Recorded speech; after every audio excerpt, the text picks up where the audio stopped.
Mara. Here. Curtis. Here. Cohen. Here. Shanahan. Here. Cristaldi. Carlton. Here. Hewitt. Here. And thank you. So now we'll go to public comment. Anybody have public comment? Thank you. Thank you, Madam Chair. The privilege to speak for us. There were just some things that last meeting I think I need to voice my opinion about. Is this a full-time, the city council a full-time position? Well, there was times when I was at council during the week, and there was tumbleweed rolling to the office. It was either Maniscalco or Charlie Miranda were there. There is times when you don't see anyone in this office except for Thursday. Does that mean it's not a 40-hour a week? Some of the talking points were made last week about ribbon cutting, photo ops, and by his own admission, throwing beads at a parade. Is that Mr. Christian? They're not city employees. They don't work for the city. As we saw a few years ago when two councilmen were resigned, they had nothing to do with HR in the city. If it's going to be more of a full-time position, there needs to be more time here so the public can come down and voice their opinion. Whether it's at night, another day of the week, separate CRA and city council. But if it's going to be a full-time position, it needs to be a 40-hour week. And how are you going to regulate this without city employees? There's no cards to punch, there's no laptop login.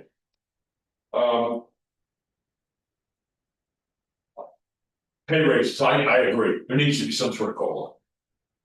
Annual increases. But how many here, don't raise your hands, how many here are employers?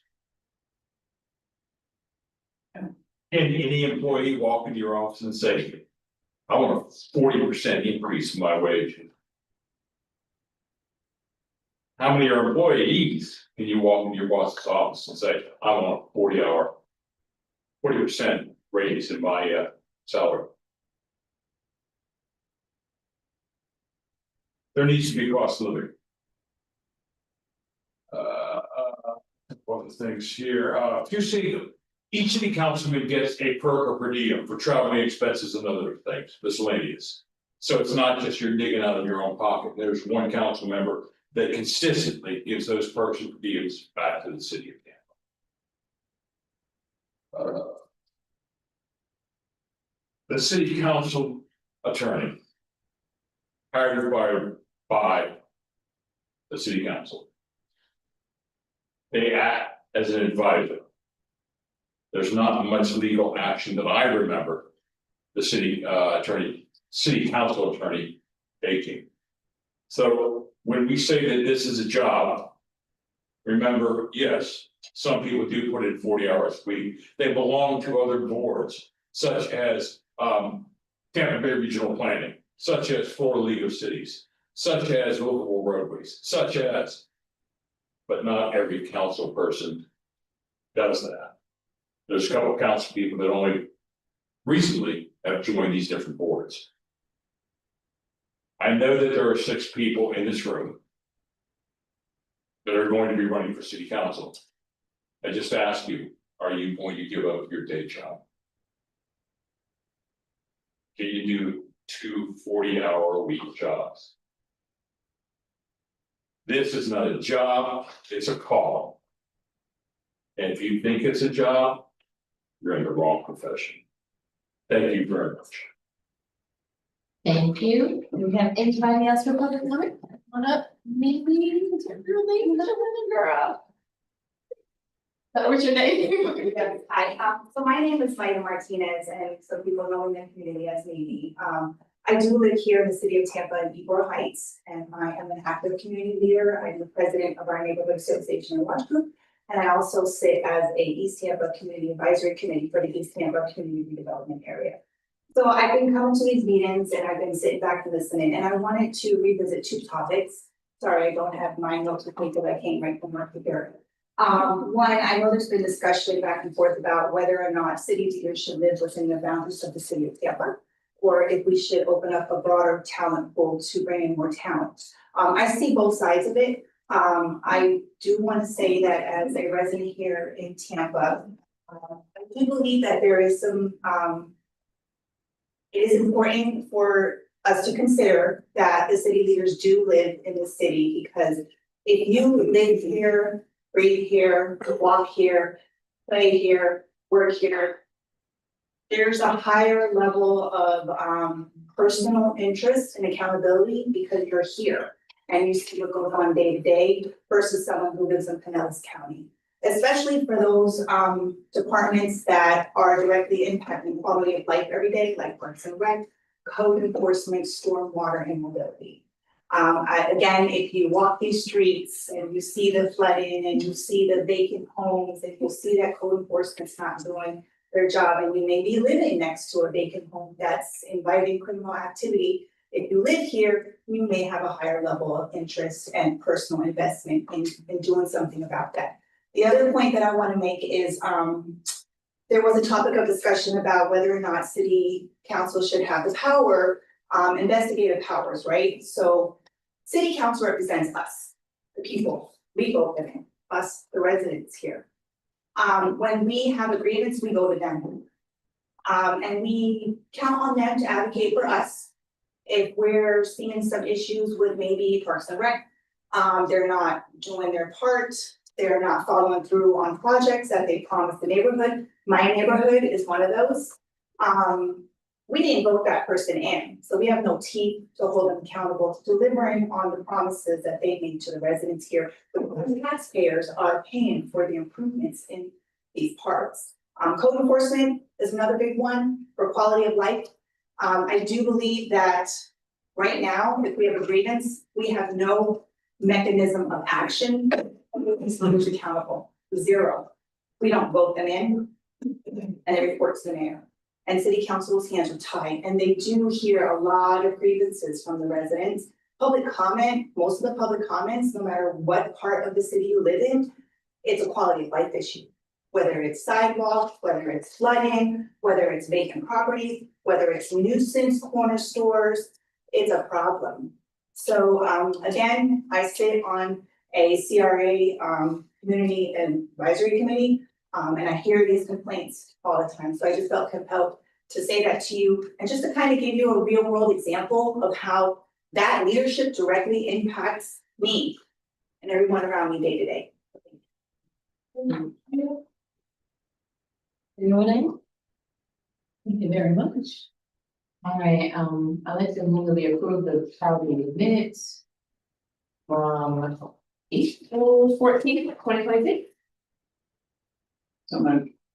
Second. The movement properly seconded, session.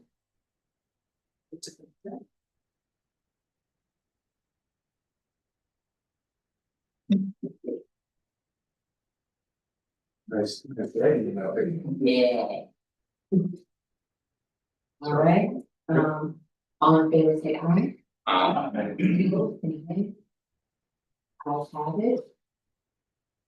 Okay. Next. Thank you.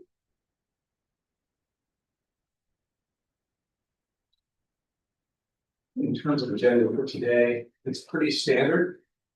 We do have Mr. Gerald here to help us fill in some blanks around one of the sections, so thank you for coming. I'll have you here just a second. I've also taken some time to capture all of the written public comments we've received. I want to make sure we don't lose sight of those. I know they've been in the background, you've had access to those. But I did summarize the ones that got coming into writing. So that you can all consider whether or not that will raise the level of some recommendations or changes to what we've done. So that's what we're doing today. Again, pretty standard stuff. We did make progress last week. We didn't quite get it, but we made some progress. Hopefully today we can finish Article 2. We have a single item on 4, a single item on 5, and then maybe we complete Article 6 if we find that to be standard and not too not interesting enough for a long discussion. It is, we'll keep doing what we're doing, but at least hopefully start Article 6 today. As I mentioned, 2.04, we have one request outstanding with a number of components, which Dennis will help us with. We have a simple, easy one on 2.05, and just two here. We can get through all that and move to 6, and we start breaking new ground. We haven't done that in a while. Luckily, we're not doing what we did early on, where we came to a stopping point and went way ahead and then to go back. So good news is we're kind of all clearing up some things before. So that's where we are on that. So these were the questions that I took down around section 2.04. I'll read those and then ask Mr. Vaquero, the CCFO, to come up. We were interested in a little bit more information around the budget process and how it works. We were interested in salary setting for both the mayor and the council members. And how those are adjusted, but particularly adjusted for council. Related how our council members classified. And then there was a request to get a sense for what the salaries have been over time. And again, that's probably the most data rich one, but any guidance there. So those are the questions I grabbed from us last time. Without further ado, I'm going to introduce you to the group, Mr. Ruggiero, and you can escape them and answer their questions, and I'll stand to the side if you want to come on the front. Good evening, Commission. Thanks for having me. Yeah, absolutely. Sure appreciate it. And thank you for your time and your efforts that I do taking time to listen to me. I can, what I will try to do is keep it abbreviated. And those people talk quite a bit about these particular subjects, but I can just go right down the list. All right, how's the budget process work? Again, abbreviated. Right around after the first of the year, we'll start pre-prepping the budget with the mayor, identifying priorities, talking to the departments, getting via the mayor some community feedback. And as we're doing this, we'll brief, and this is optional, depending on how in-depth the city council members want to get, we'll brief the city council members to what are their priorities, what are their concerns. All lead to kind of an amalgamation of what the department priorities are, city council priorities, the mayor's priorities, and the fiscal constraints that we think we're going to be facing. In fact, we're in the midst of the latter part of that right now. Even though we adopt the budget September 1st, it's only a couple of months before we're right back at it again. We started this pre-process maybe around February. Once we start crafting a draft budget with the mayor, again, we'll offer the opportunity for individual briefings with city council members. By statute, the mayor's got to give her recommended budget to council in mid-August, but we typically are a month earlier than that. We've gotten earlier and earlier over the last few years because, well, we're getting bigger and bigger and it's getting more and more complicated. So not only has council indicated the desire to have more time to review the information we get, more time to ask us questions and get feedback. And I think the community has asked for the same thing. It's a $2 billion budget. Give us some time to look it over before we are compelled to come back for the public hearings, 2 public hearings in September. I think we're getting better and better. I'm a little biased though, right? Since I'm kind of running the show on the oral side, but we've got a lot of positive feedback from city council members too. Now, once the mayor gives her recommended budget, that's what it's called by statute, then that's the opportunity for city council to opine on how much they like, or don't, I'm sorry, I didn't see you behind there, Sarah. Hold on. Can you hear me? All right. Whether how much they like or don't like that particular budget. And the charter, of course, as you've seen, offers city council particular remedies to try to correct what they don't like about the budget. And then, of course, it offers the mayor opportunity to rebut, veto, et cetera, et cetera. And this is primarily through those 2 particular public hearings, those 2 mechanisms. Again, July, we give the budget over to city council. It pretty much becomes their budget at that point. They'll tell you that now it's all right.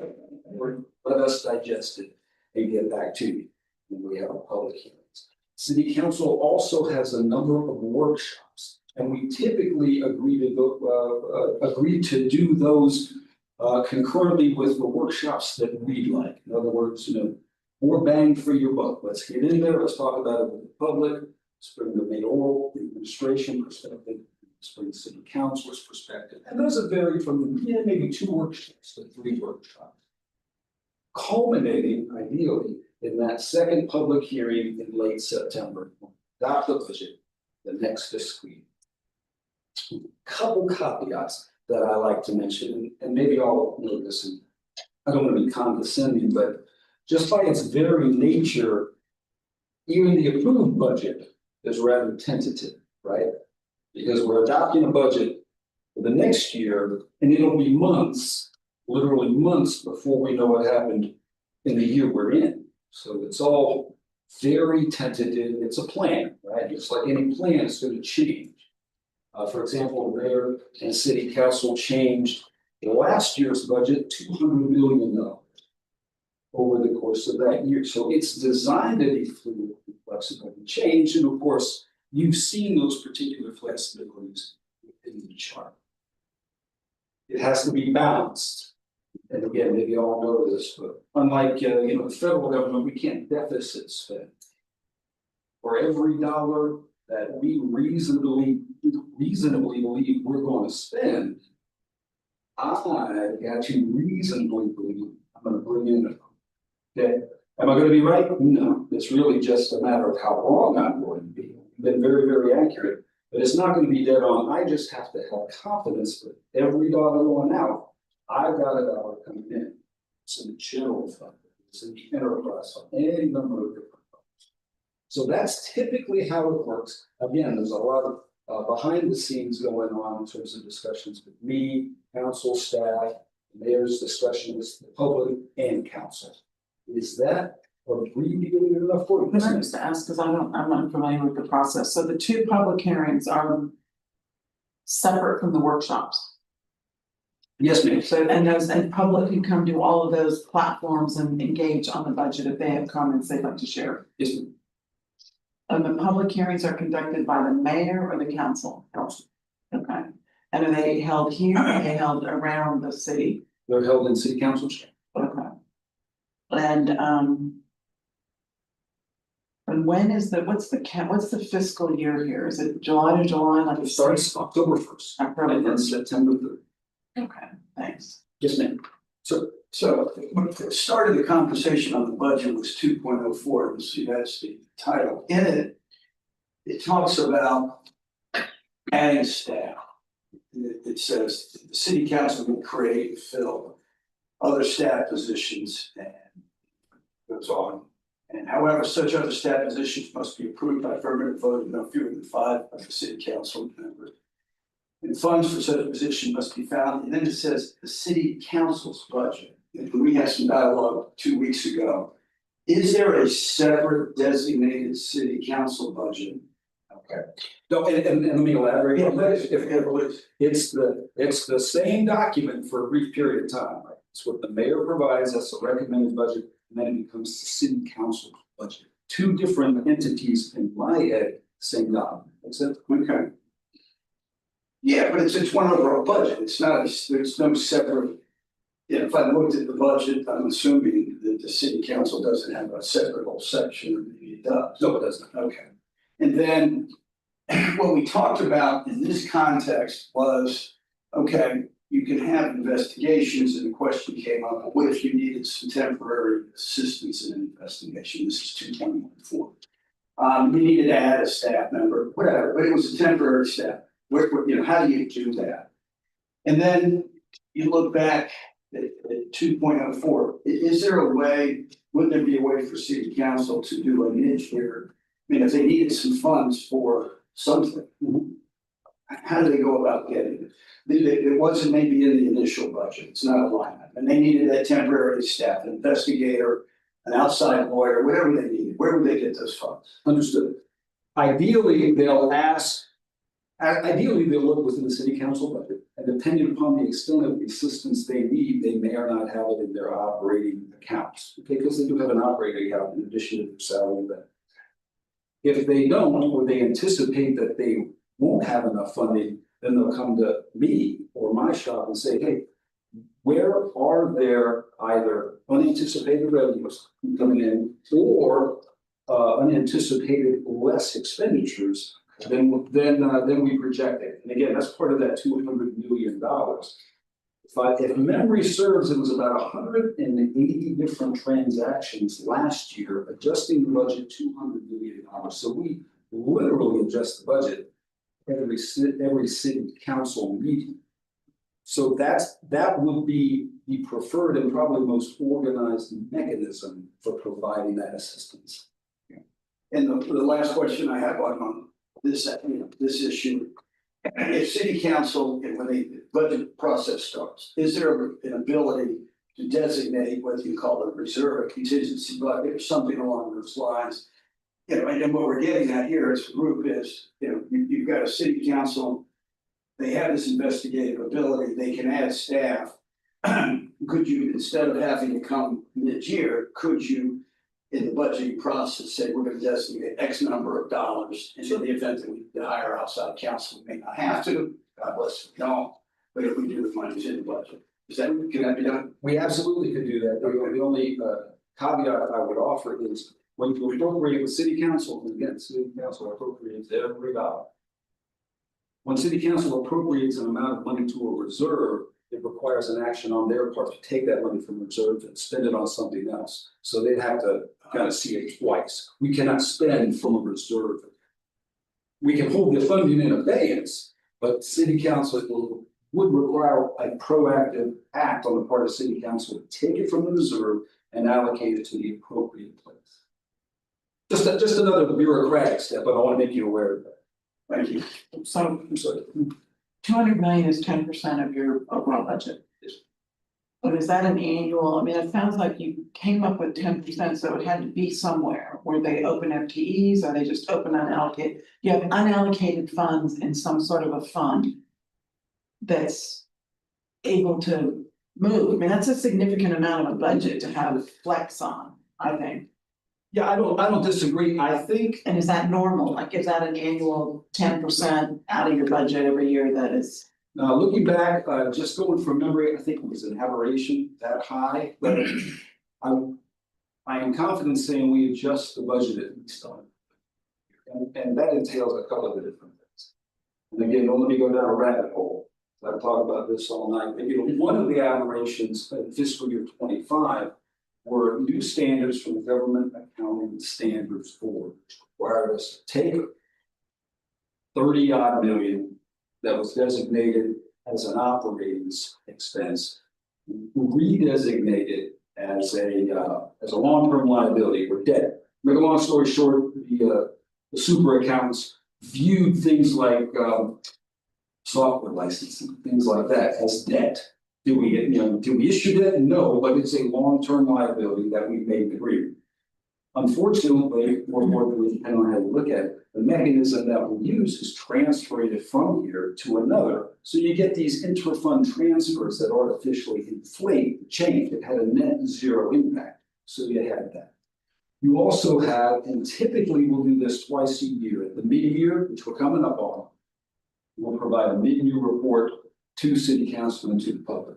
Again, because when we adopt the budget, we got a pretty good idea as to how the current year is going, but we really don't know. It takes us months to close the book. It's a $2 billion organization. So we'll provide city council, this is what happened last year, and based on the first 6 months of this year, that's what this year is looking like. And we'll, for instance, we've got unanticipated revenues. Do we want to appropriate them? We have unforeseen expenditures. We want to account for that. We are on track, for example, to spend less than we anticipated. Do we want to reallocate that? So by no means are we holding anything in abeyance to adjust it later. It's just that at this scale, even small changes at the outset, have a significant impact after 6, 7, 8, 9 months. That kind of answers your question. We still don't know where you have, like, do you have every dollar of revenue is allocated in the budget that gets passed? Yes, ma'am.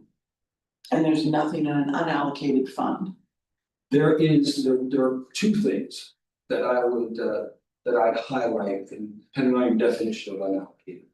And again, don't let me get too wonky here. We have bona fide reserves that we set aside for a particular purpose, personnel reserves, for instance. We have personnel reserves for retirements, personal leave, things like that. And then we have a number of different fund balances. And I'll give you an example, a hurricane fund. But technically it's an emergency fund, but here in Tampa it's a hurricane fund.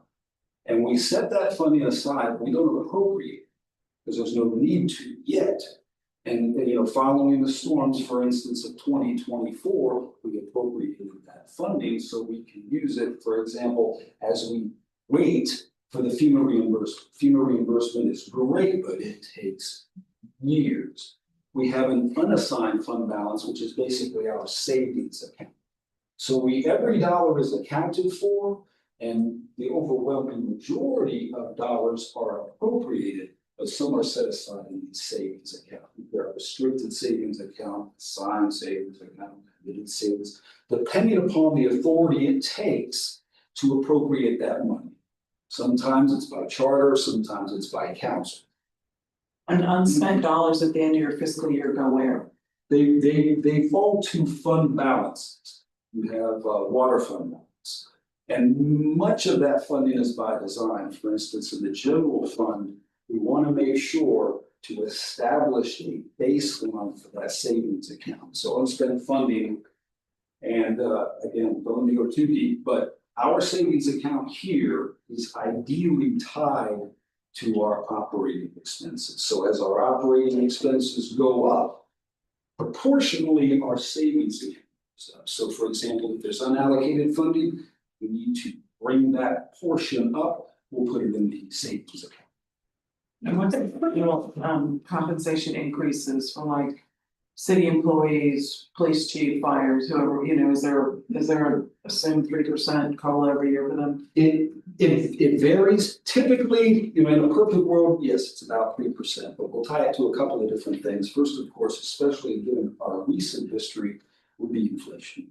And we had, as everybody knows, we had some significant aberrations in the inflation tied to, typically we'll tie it to the Tampa MSA, Metropolitan Statistical Area, CPI, okay, Consumer Price Index, et cetera, et cetera. And you had a perfect storm just a couple of years ago. Y'all probably know this. You had the pandemic, you had rise in inflation, you also had time to negotiate with all four different bargaining groups, right? So you did see from a historical perspective a significant aberration in what those raises were, those negotiated raises. Quick differentiation here from the merit or step raises. Typically, historically, two different raise mechanisms here. Negotiated raise, roughly based on inflation, and then a step or merit based on performance.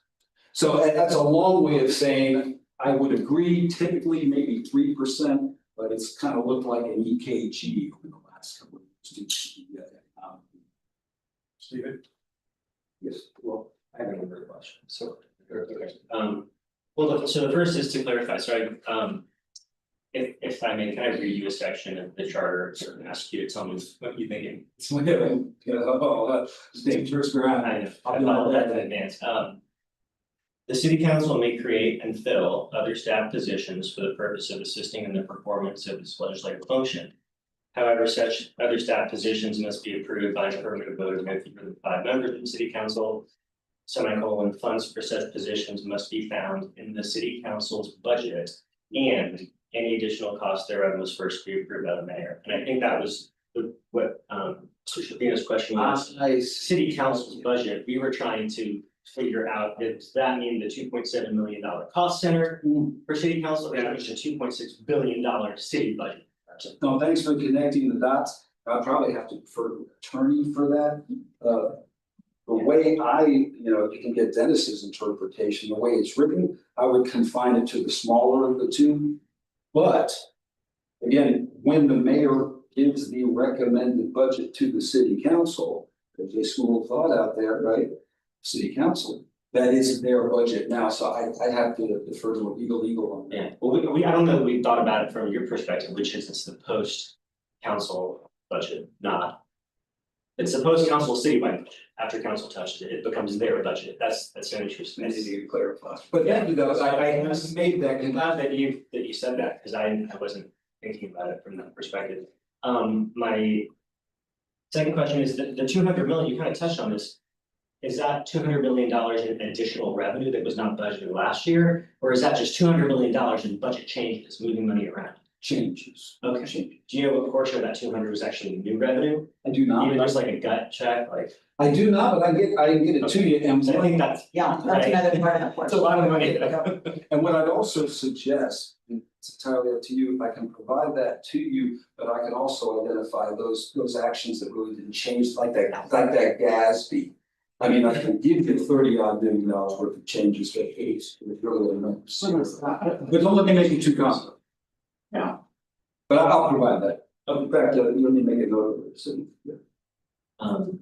I also have a question about the city council budget analyst. I imagine that person works very closely with your team. Yes, she does. And so I think we're all probably just a little bit curious of your perspective on how that's working, as it is, was recently created, and I think she's only been a couple of years so far, so. I mean, how do you think it's working? Is it helping? Is it creating more work, or just your perspective? I think it's working well. I think it's working well for a couple of different reasons. And I'll pat myself on the back, I'll pat city council on the back, I'll pat Ms. Pesky on the back, she's the analyst. There really is, in my opinion, a spirit of cooperation when it comes to that particular position. We were all a little, because it certainly hasn't been here since my time. I've been here 17 years, but no, where the, and I don't want to say conflict, disagreements arise based on assumptions, and that's fine, we're all professionals. Where some of the rough waters occurred is, well, now this has really subsided as Ms. Kopesky gets more and more in tune and more knowledgeable of the organization. I think, am I being recorded? I think she's very sharp, I really do, she's really got a wealth of experience. And as she's learned the organization more, and as we learn what her expectations are and what council's expectations are with this new resource. I mean, back in the day, it used to come to me for everything. Well, now they're not doing it, and that's fine. So I think overall it's worked out well, especially as we refine what the expectation is for the information that she sees. She's very motivated, her show. Thank you. No, I appreciate you asking my own perspective. Awesome. Okay, well, you actually asked my question, because I was looking at the language where it says city council budget and listening to you speak, which, by the way, I watched those budget workshops and you're very talented and very professional, and it's a joy to watch you do your thing, yeah. I don't understand half of it, probably more than half of it. Mostly all of it. Thank you. It's great to see you do that. So, and I'm not a finance professional, so you're probably gonna have to explain the same concept again, maybe in a different way to help me understand, but. So city council doesn't have a budget line in the overall $1.whatever billion budget, but they have an operating cost. So were they to want to allocate funding for some future expense, just as reserve, would they just add that to their operating cost? How would that money move? And if they, and I know you answered this earlier, but if you could dumb it down for me, how would they accomplish that transfer if something were to come in the middle of a fiscal year? I know you answered this before, but just so I can understand. Sure, I can take you through the mechanism. Again, in a perfect world, we'll be able to plan all this out as, for example, as part of fiscal year 27 budget planning. They will set aside a reserve, whatever you want to call it, for city council unforeseen, unanticipated uses of the site. Sometime during the year, if city council wants to tap that, we'll bring a financial resolution to city council, clearly indicating, hey, we're taking X amount for this, and I'm sorry, don't do excuse me. We're taking X amount from this reserve and putting it in, do they want to hire professional assistance from a temporary agency? so there's an operating expense. Do they want to hire an additional bona fide position for the city of Tampa? Will that be a personnel expense? And we've got to keep track of all these things because, you know, you can't mix those two without an official act by city council. But our financial resolution, this document, merely identify that transaction, they vote, and then we make it. So how would, in terms of process, how would that work? If there would be a need for some, like, additional funding, whatever the contingency might be. And would the council have to then identify that through their budget, to your office, or is there probably a collaboration that occurred? Yeah, they can do it either way, you know, again, ideally, there'll be a collaboration, so the expectation is clear on both sides. But they could run it up through Liz Podesky, run it in my shop, which of course we fill her in. She's serving the city council. There's a couple of different ways. The upshot is we'll need the necessary information and intent to complete that financial resolution. It's my shop that creates the financial resolution. And that's how we move money in the city of Tampa. FinReds, they do it. And I'm not positive, but Yes, thank you. answer your question, okay, fine.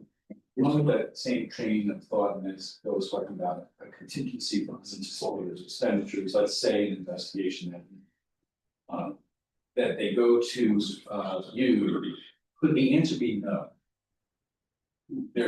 We're just not, we're not gonna entertain more money for this situation. You know, again, my understanding of the process is, and again, I'll have to go to the city attorney's office, is city council takes financial actions based on submissions from the developers. Okay.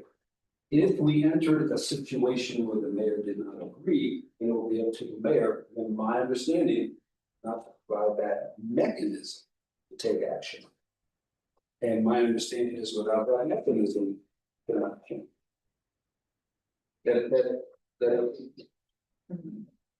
So if the council, the budget goes, the recommended budget goes to the city council, and it becomes city council's budget. What if they wanted to add like 5 positions and they put that in their operating budget?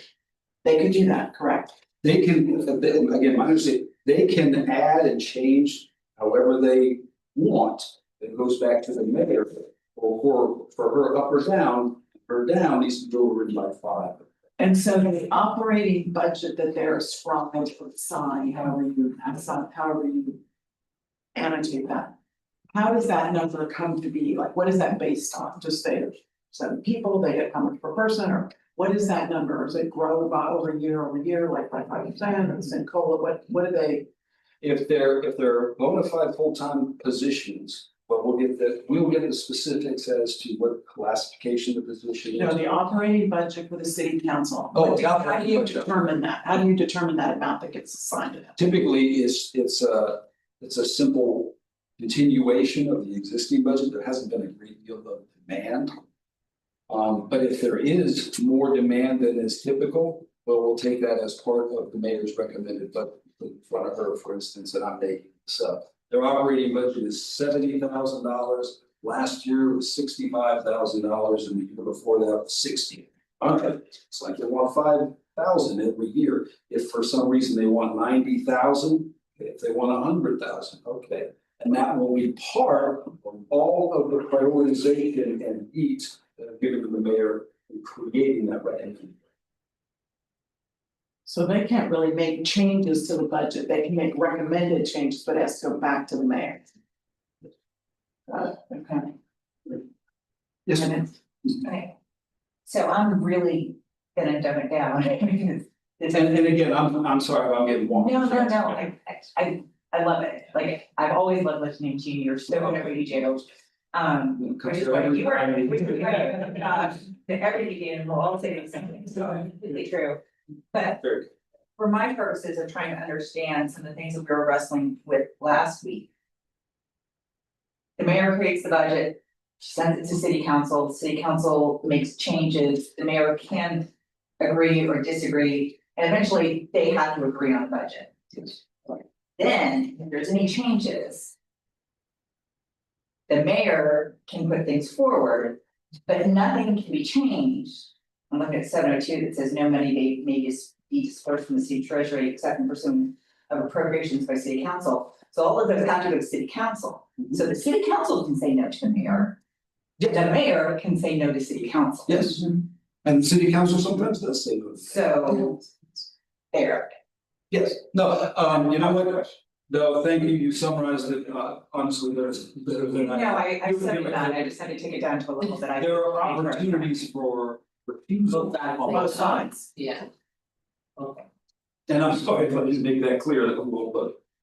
So one of the topics that we've been discussing are mid-year changes to the budget. And I have a very specific question about that, but before I ask you that, I wanted to know if you could explain the process associated with how to deal with the fund balances and maybe touch on like where that money sits and how council even finds out about it and how, how that sort of process has worked in the past. No, thank you for asking that, because that process has gotten more attention in recent years. It's also gotten more and more transparent. And not that anybody, believe me, was trying to hide anything, but it's become more and more important, I think, from this council's perspective as to what's happening with these fund balances. The cash, what we invest in. Okay, like, and I'll use the unassigned fund balance as an example, our savings account. So it sits in cash, we invest in seeds, et cetera, et cetera. And we have, in the last couple of years, provided a presentation to council where it breaks out each particular fund balance, including the unassigned or savings account. It also includes, as I referenced earlier, for example, our emergency fund balance, our fund balance for insurance and claims. We have had a number, as you're probably aware, of high profile claims, the highest amounts being associated with past actions of Tampa Police Department. So we set aside a fund balance for, I mean, in my opinion, it's not it, it's when we're gonna have to pay money for a claim settlement, things like that. And we clearly identify those now. They were always there in our financial, for instance. And if you look hard enough, you'd see in annual comprehensive financial. But because it's not an appropriation, it's not budgeted, not a budget. What else did I, you've got committed reserves associated with employees, you've got committed reserves associated, or assigned reserves, restricted reserves associated with POs from last year that we still have to pay. If we owe $20 million from last year, well, we gotta set that aside because we're on the hook for that. We want that separate apart from anything that's being appropriated or considered for an emergency fund. So we identified, take out all those. So I think, especially since I've been here, we've gotten very, very clear as to where every dollar is, even though, as I explained, not every dollar is budgeted. It's that, I go off on a tangent, Why do you present that to them? I do. Yeah, and what triggers that? What has triggered that is, in the past, is a growing curiosity about what our fund balance is. And one reason I say that is we have a very strong history, or a very good history of a strong fund balance. Not all localities have it. Okay? And it is best practice to periodically review, is your savings account too low? There are plenty of localities that are way too low. Is your savings account too high? And those are going to be different depending upon the locality. You've got, for instance, like a 23-24% savings account. It may be 2, 3, 4 months of our operating expense. I've worked in localities where they would show me the door for that. I've worked in localities where it's not high enough. So part of it is the acceptance of the community. How much do they want this time? More rainy day, more emergencies, things like that. So there's been a magnifying glass on it. And again, I think it's led to some greater transparency, which is great, but also better discussion about what the ideal level is. And I should say, our strong history of fund balance and savings account really helped us in terms of credit getting in. And that's one of the first things they always point to. We've been very, very successful in getting credit upgrades, and that's doing quite. Yeah, I guess we're asking that question primarily because there was certainly a difference in the questions that we received. The city council doesn't, they only get one bite of the apple. In terms of being able to weigh in on the budget otherwise, and then these are brought to them and they are unable to initiate them. And I mean, I was trying to remember back to when the fund balance, became a thing, right, that you were talking about. And I'm just, I guess I'm trying to reconcile both of those, talking those things through. Obviously, you'd be bringing a presentation on available revenue during the year, the city council feels like they can't trigger budget amendments. So I don't know if you can help us sort that out. I can absolutely give Excuse my mother's discrepancy. Yeah, I can absolutely give you my perspective. Many, not all, but many, I couldn't give you a proportion off the top of my head, but again, like 180 different financial resolutions, financial transactions that changed the budget last year. A very good amount of those were due to city council initiated action. A very good amount of those were due to mayoral initiated actions, and not a small amount were due to both sides wanting to change the budget for a specific purpose. So there are ample, I don't think I'm engaged in any approval here as to change the budget. Every city council, we've got a FINRES on there to do something, because the mayor wants it, city council wants it approved. But who can city council move to initiate a budget amendment unilaterally? They can move, Or would the mayor have to direct you to do it? I think the mayor would have to direct me. But again, I would defer to the city council. Good question, I was trying to definitive answer for it. See, you mentioned that, if city council were to allocate additional funding, that would be through financial resolution. Yes. Been referenced. And the mayor has to sign that? Yes.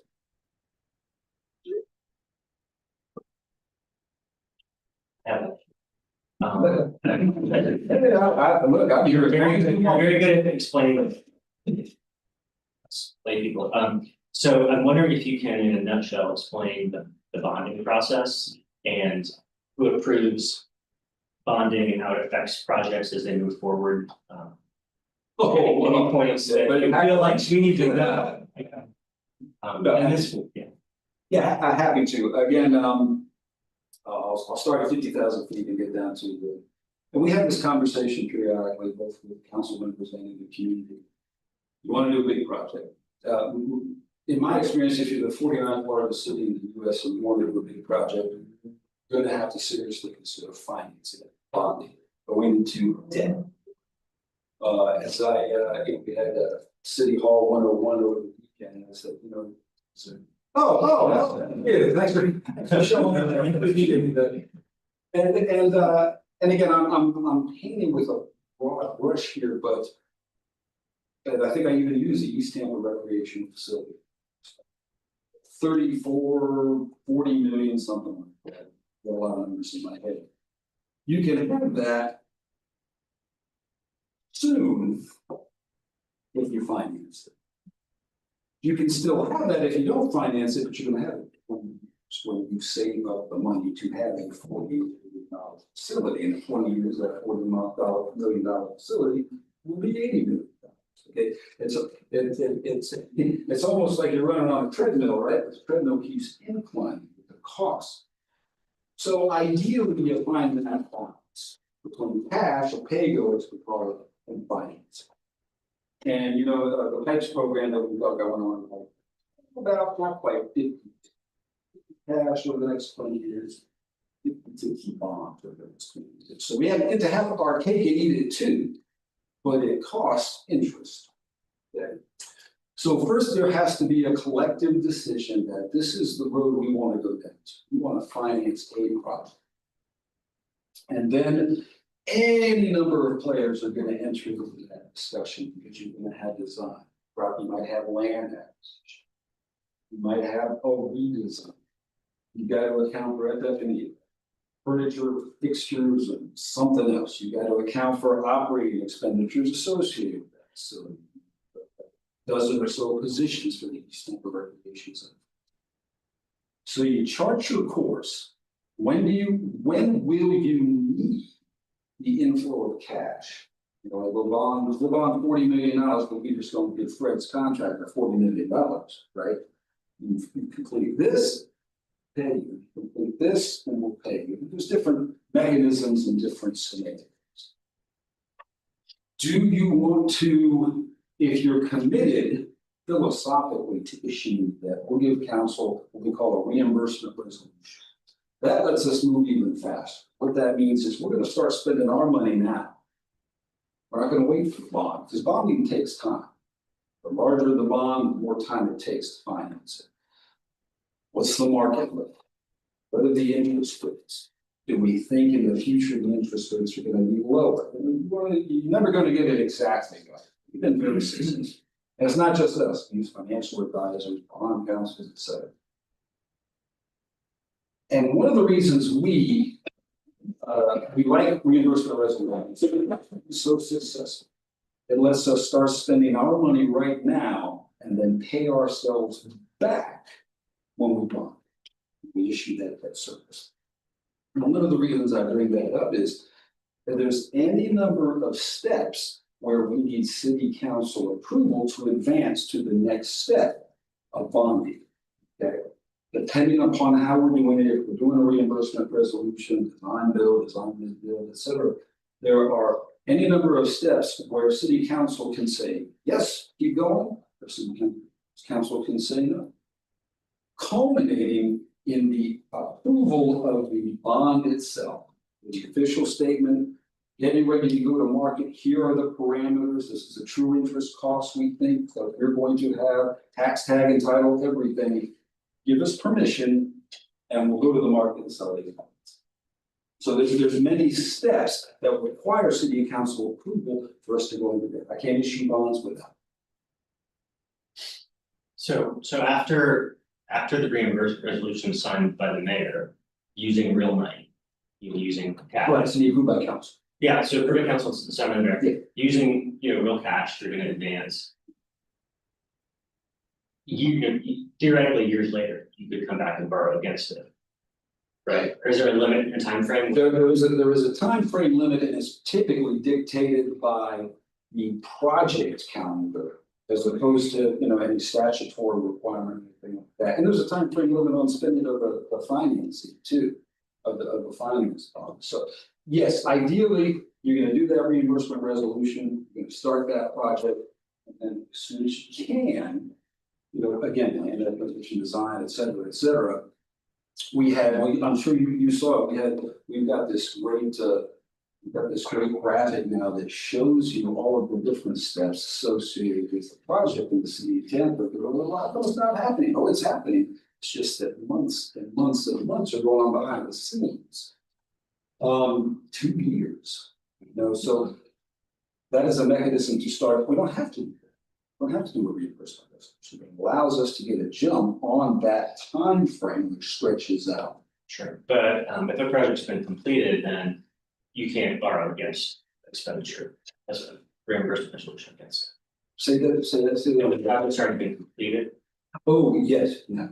Moreover, if you spend money on the project, you can't come back with a reimbursement. So there really needs to be a commitment, and I've tried to be clear in sharing this with council and the public.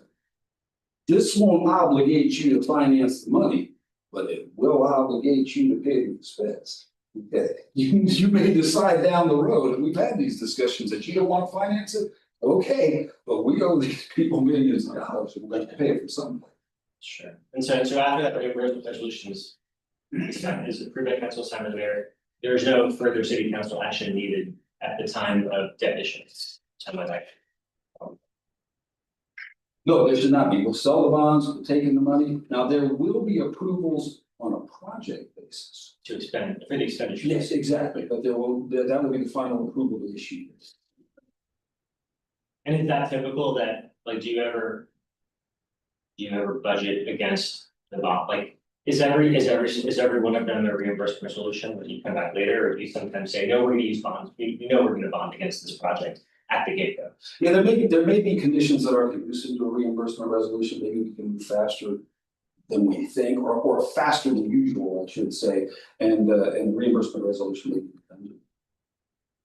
But we really like that mechanism, and we really like it, not because we voted on reimbursement resolutions, but because there is, and someone told me not too long ago, the current environment, it's like being in a pie eating contest, and the prize is more pie. You know what I mean? I mean, it's happened now, let it have it happen. A reimbursement resolution allows us to faster than without, but it's not always the right mechanism. They want it now, they want it yesterday, yes, you How much debt on an annual basis is there, who sets the debt limit for the city to encumber? Is it the council or the budget or? It's the council, and this is, I can take hours discussing this. There's a couple of different factors associated with this program. We have, again, the city is very fortunate. Credit ratings are two credit rating agencies, AAA. And one, Moody's, not that. Moody's gives us this. County's got AAA's across the board. You got AAA and the second line is AA1. That affords us a great deal of borrowing capacity. Okay, and get with our financial advisors. Sorry, excuse me, but I'd like to walk around it. And we have a very, very high ceiling of capacity, whether we're borrowing water, wastewater, or from the general fund. But as we will tell the public council and as the financial advisors tell us, that's not necessarily what you can afford. What you can afford is up to the mayor and city council. They define what that limit is.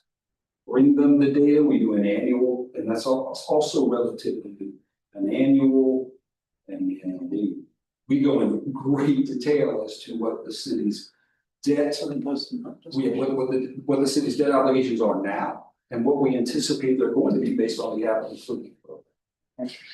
And so it's really city council and the mayor deciding that kind of thing. You're welcome. Would the group be okay moving to the other questions this morning? Yeah, we're never.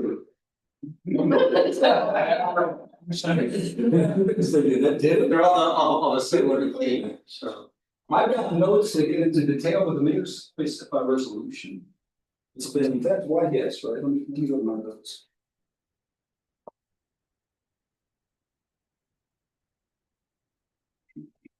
I have like 2 inches of words for how the budget process. Here we are, an hour and a half away. All right, he's classified as elected, unofficial, or elected official unclassified.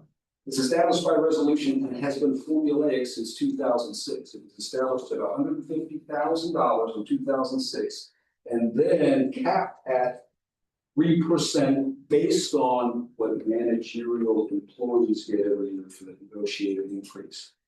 Now, just so you know, it is not 150,000 going up 3% every year, because there have been years managerial employees did not get an increase, and there have been incumbents who chose not to take the increase. Current salary for the mayor right now is $197,700. So it is, since 2006, it's been a straight shot formula, and then again up to the incumbent to accept, not accept the raise. Quick question, you said it was still a resolution, so by default, that was city council's determination. Yes. It was a legal question. No, I'm with you. Questions on that? Thank you. Right, well, and it was council. Now, council members follow a similar history up until 2024. They are also elected unclassified. In 2024, there was a push to increase their salary. Well, let me go back. In 2005, again, from 2005 to 2007, they were also very formulaic. $40,250 maxed out at 3% increases annually, not based on managerial employees, but based on ATU. Whatever the collective bargaining agreement for the ATU was, that is what city council members got.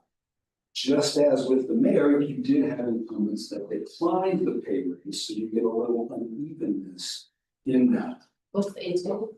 Oh, I'm sorry, the Amalgamated Transit Union. And City. okay. That's our, well, I don't know, blue collar, Yeah. you got a fire union, Oh, okay. police union, and a general employees. Gotcha. And you know, the mayor's raise was tied to managerial employees and council was tied to the. Okay. And then again, in 2024, there was a big push to try to increase city council wages or salary to something. There was a great deal of discussion, there were motions on this, painting with a broad brush, there were motions made, motions failed, et cetera, culminating in September the 5th, 2024, there was a resolution establishing the salary at $75,190.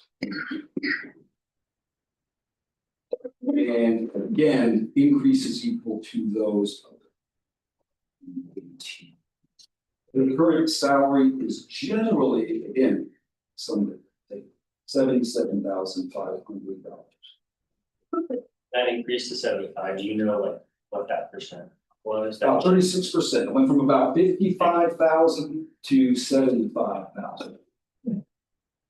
And can they get other income? I mean, or either one of the mayor or the city council? Can they have additional income, like if they have another business or if they're consulting, or is it? Are they precluded from any other source of income? Not to my knowledge, and I only know that about other income anecdotally, I believe some city council members have. The third question I think was how are city council members classified? They elected, unclassified, and again, their salaries are set and adjusted annually based on that formula. The aberration occurred in 2024, where we left behind one formula. Mayor is also elected unclassified. Is it the Yes, same type? both of them have the same class. You may have mentioned this and I missed it, but elected unclassified is a separate categorization from full-time, part-time, or anything else, which is its own category. That's on alcohol. Can you explain what an unclassified employee is? I'm unclassified, for instance, unclassified employee, and again, I'll defer detail to the resources department. Classified employee is a civil service protection. And not necessarily tied, and indeed historically not tied to the negotiated increases.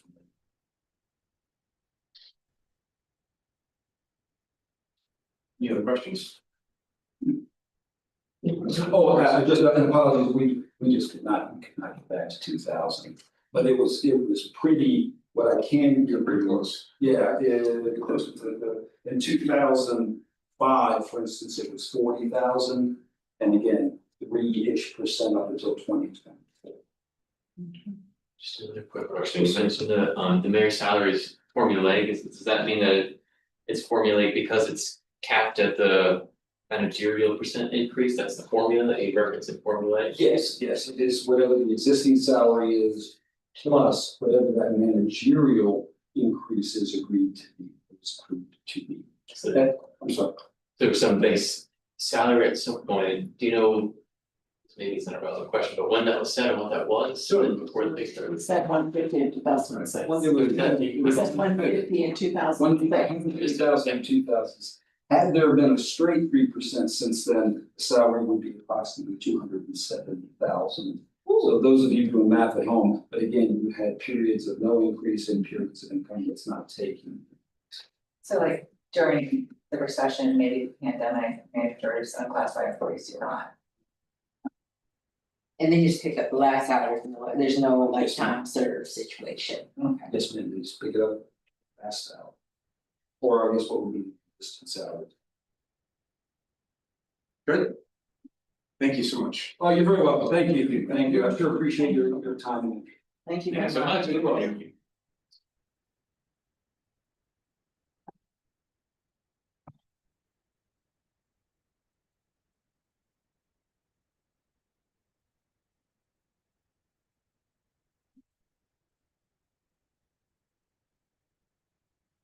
Thank you very much.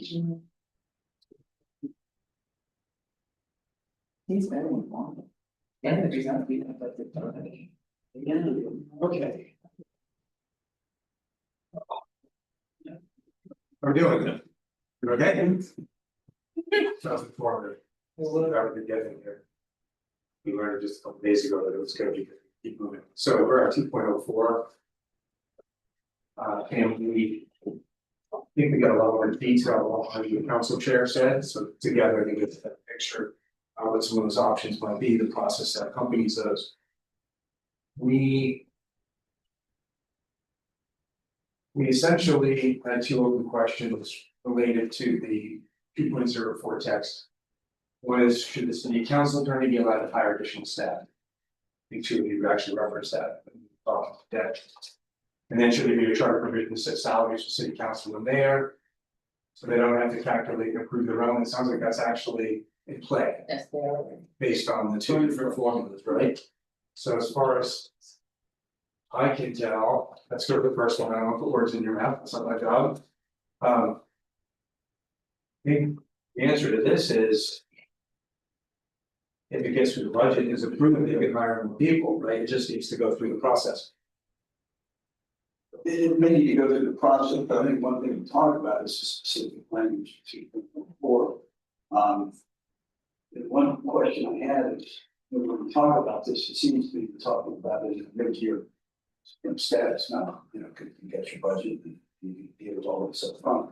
So are these temporary staff and mid-year staff, and how do you designate they're adding and when they're adding? So that was a question I had. I looked at 2.04, this issue is more temporary, but we talked about it in the context of an investigator, whatever you need, something like that, but maybe it's more also than that. I still don't see this as a city council's budget, I see it as the city's budget. I don't, I think we need clarification on that, because, when I look at this, if you needed that $100,000, it's not gonna be able to come out of the operating budget that they've set aside for city council. I don't see that ever happen. So, we get back, we talked about it, can you establish reserves, things like that, that's the, that would be in the budgeting process. And then the one I still don't understand is, if the city council needed an investigator, something along those lines, and wanted to initiate an investigation, and the money was there in the budget, let's assume this reserve was set up, and the money's there, $100,000, whatever it is. Why must that then be approved by the mayor on the back end? So that's a question I have in this investigative process. Why would, again, the staff, the city council under investigations has the opportunity to do them. If they needed to add some staff to conduct it, and the monies were in reserve, it didn't make any sense to me that you'd have to go get the mayor permission. Well, I think the mayor didn't want the expenditure, because if it's in a reserve, they can't spend directly from a reserve, they have to do the financial resolution to move the money onto a. But is that something the mayor can stop? She has to sign every change. Yes. And that's what I'm suggesting. Yeah. I'd like us to look at that and say, that still doesn't make a lot of sense to me. Because if the city council under 2.14 can conduct these investigations, and that's what it says, they can do all of these things. There may be that situation where you need staff to do that. And then why would you have to go get permission to do that, which you're entitled to? Because it's above and beyond that initial. Listen, not if it's in a reserve. If you set a reserve, then to me, a reserve is part of the budget. You've got to, But that would have been signed by the mayor initially. Initially, you've got your reserve, the money's, that's what I'm saying, money's in there. Well, Bill's saying it's your savings account, why can't you use it? Why can't I use it? Why would I need to have some? So the question before us is, if we eliminate that line from the charter, that would require the mayor to approve that expenditure In that scenario, in that scenario. which I think is more refined than what the charter probably covers, so we have to spell that out. I think that's different than saying we need to find money to save operationally in other parts there, it's in. I think we should, I understand what you're trying to do, and I think that we do need to get to that. I would be concerned with jumping strike through and not speaking to intent, because I think striking that doesn't necessarily change the fact that the mayor has to sign every financial resolution, and I believe that this would trigger one. So just because that specific provision is required, Good point. and that's I don't. that's the intent. But you understand what I'm trying to get to. Hold on, guys, Ashley, go ahead. Okay, so the way I read it is, however, such other positions must be approved by an affirmative vote, no fewer than 5 members of city council. Funds for such positions must be found in the city council's budget, and any additional costs thereof must be approved by the mayor. So if the way I read it, this is our budget here, we got funds in it. If I wanna hire somebody, I have access to this piggy bank, it's already in our funds, that's what I'm, way I'm reading it. If I need an additional, then I need to ask permission to get from this fund over here. That's the way I'm reading it, I'm not reading it as, I wanna use my operational funds, so he's saying that operational funds The are. operational funds, what I heard him say, they're all accounted for. There's X number of dollars in there to pay salaries and all of it, so there is no extra money in that budget, because I asked. Well, that's why I asked. Is there extra money to go out and get that $100,000? No, it's not in the designated funds for city. City council. No, it's not there. So it's all additional funds if they decide they're gonna, you know, how often that would have come up. But you're saying if it's within the city council cost center or department, within internal to their department of the budget, does the mayor have to approve? Right, so I'm reading this. Moving from one account to another. Right. But all of I feel like we let Dennis go too soon. Because I feel like we're getting into semantics, and semantics isn't the right word. We're getting into technical questions of how a budget amendment is done. And right now, it's my understanding, and it could be wrong, that both the mayor and city council have to approve changes of allocation. So if the mayor has a reserve and she wants to move it, she has to go to city council. And if the city council has something in reserve, they have to go to the mayor. Everybody has to go to each other. That's the essence of how the budget works. It's not a particular control thing to stop them from hiring something. It's the essence of how the budget allocations work. And I feel like if we're not clear on that, and I could be wrong, then we let Dennis go too fast. And the reason why I was trying to overly frame your statement, I apologize for that, is because a reserve is not allocated. It has to be allocated. It was not just because it's in a reserve account. Appropriated, right? It's in a, yeah, It's just can't access. no one's tied it to an expenditure yet. That's why it needs to have the mayor's signature. Same as a hurricane fund would be. Even if it's already associated with. But the Would be my- everybody's right. Yeah. I think what you said is completely 100% right. And also what I hear what you saying is, and I'm gonna say I could be wrong on that one. But I think you're right as well. If it's over and above, yeah, you've got to get authority of the mayor, but if it's not allocated by technical things of how the budget works. Yeah. Everybody has to approve it. It's just like if the mayor wants to go to her reserve, she can't just be like, I thought it was reserve. But then you say, if the city council wants to do an investigation. And it's gonna cost a nickel over that internal budget. They can't do their own investigation unless the mayor signs off on the financial allocation. And that's where I'm having a disconnect with, because that doesn't make a lot of sense to me. If you've given the city council the authority to conduct an investigation. Well, I can't if you don't allow me, and that doesn't make a lot of sense. Do you think the opposite makes sense? Well, That the mayor, If the mayor in wants- order to take money out of this hurricane fund and spend it on debris removal. Needs city council. that's fairly different than this. There's a specific provision that says I'm entitled to go do investigations. Right. Well, that's really not. I'm only entitled to, 214 should say, I'm only entitled to investigations if the mayor says so. No offense. Or that you budgeted. I just, Or that it's absolutely. It's pre-budgeted during April. It has a pre-budget for a contingency. Yeah, that doesn't exist. Right. I'm also not prepared to write a Okay. blank check either. I wouldn't either. Yeah. Right. I mean, that was why I was asking in the formulary that they put to create the operating budget for the city council, which. I think we need to understand that, because is it based on salaries and positions and they get a 10% a year, because then you could create an extra $25,000-$50,000 in there. That's what That they have to be accountable to spending. It sounds like they're just doing, they're not doing zero base, they're just taking prior year. But they can't don't, spend they do a But small they also, increase. but he also said they did 191, what are these, thin res, so Yeah. they were both making a 10% change on a $2 billion budget is a lot. Right, good, okay, good. Steven, you started to touch on this. Good, on the initiation of the budget, city council say. We're gonna create a investigative fund within our budget of $100,000. The mayor would have to approve that, right? But what did you say about it's unallocated to a specific position? Well, a budget is revenue and an expenditure tied together. Right, And it's constrained by the available revenues. You can't have a budget that says I'm gonna spend all this money on all this stuff, but then not tie it back to reasonable revenues.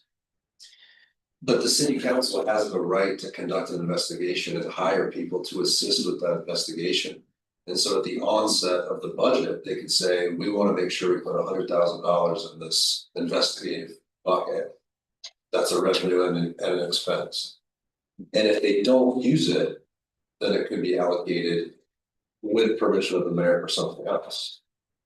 I mean, that was really, am I wrong? That's what I I'm think trying It's to- all said that would apply to that thing, right? so it's an activity, and salary. So my point is, the charter does allow the council the mechanism to allocate funds to perform those investigative duties without the mayor's approval would be at the onset of the budget.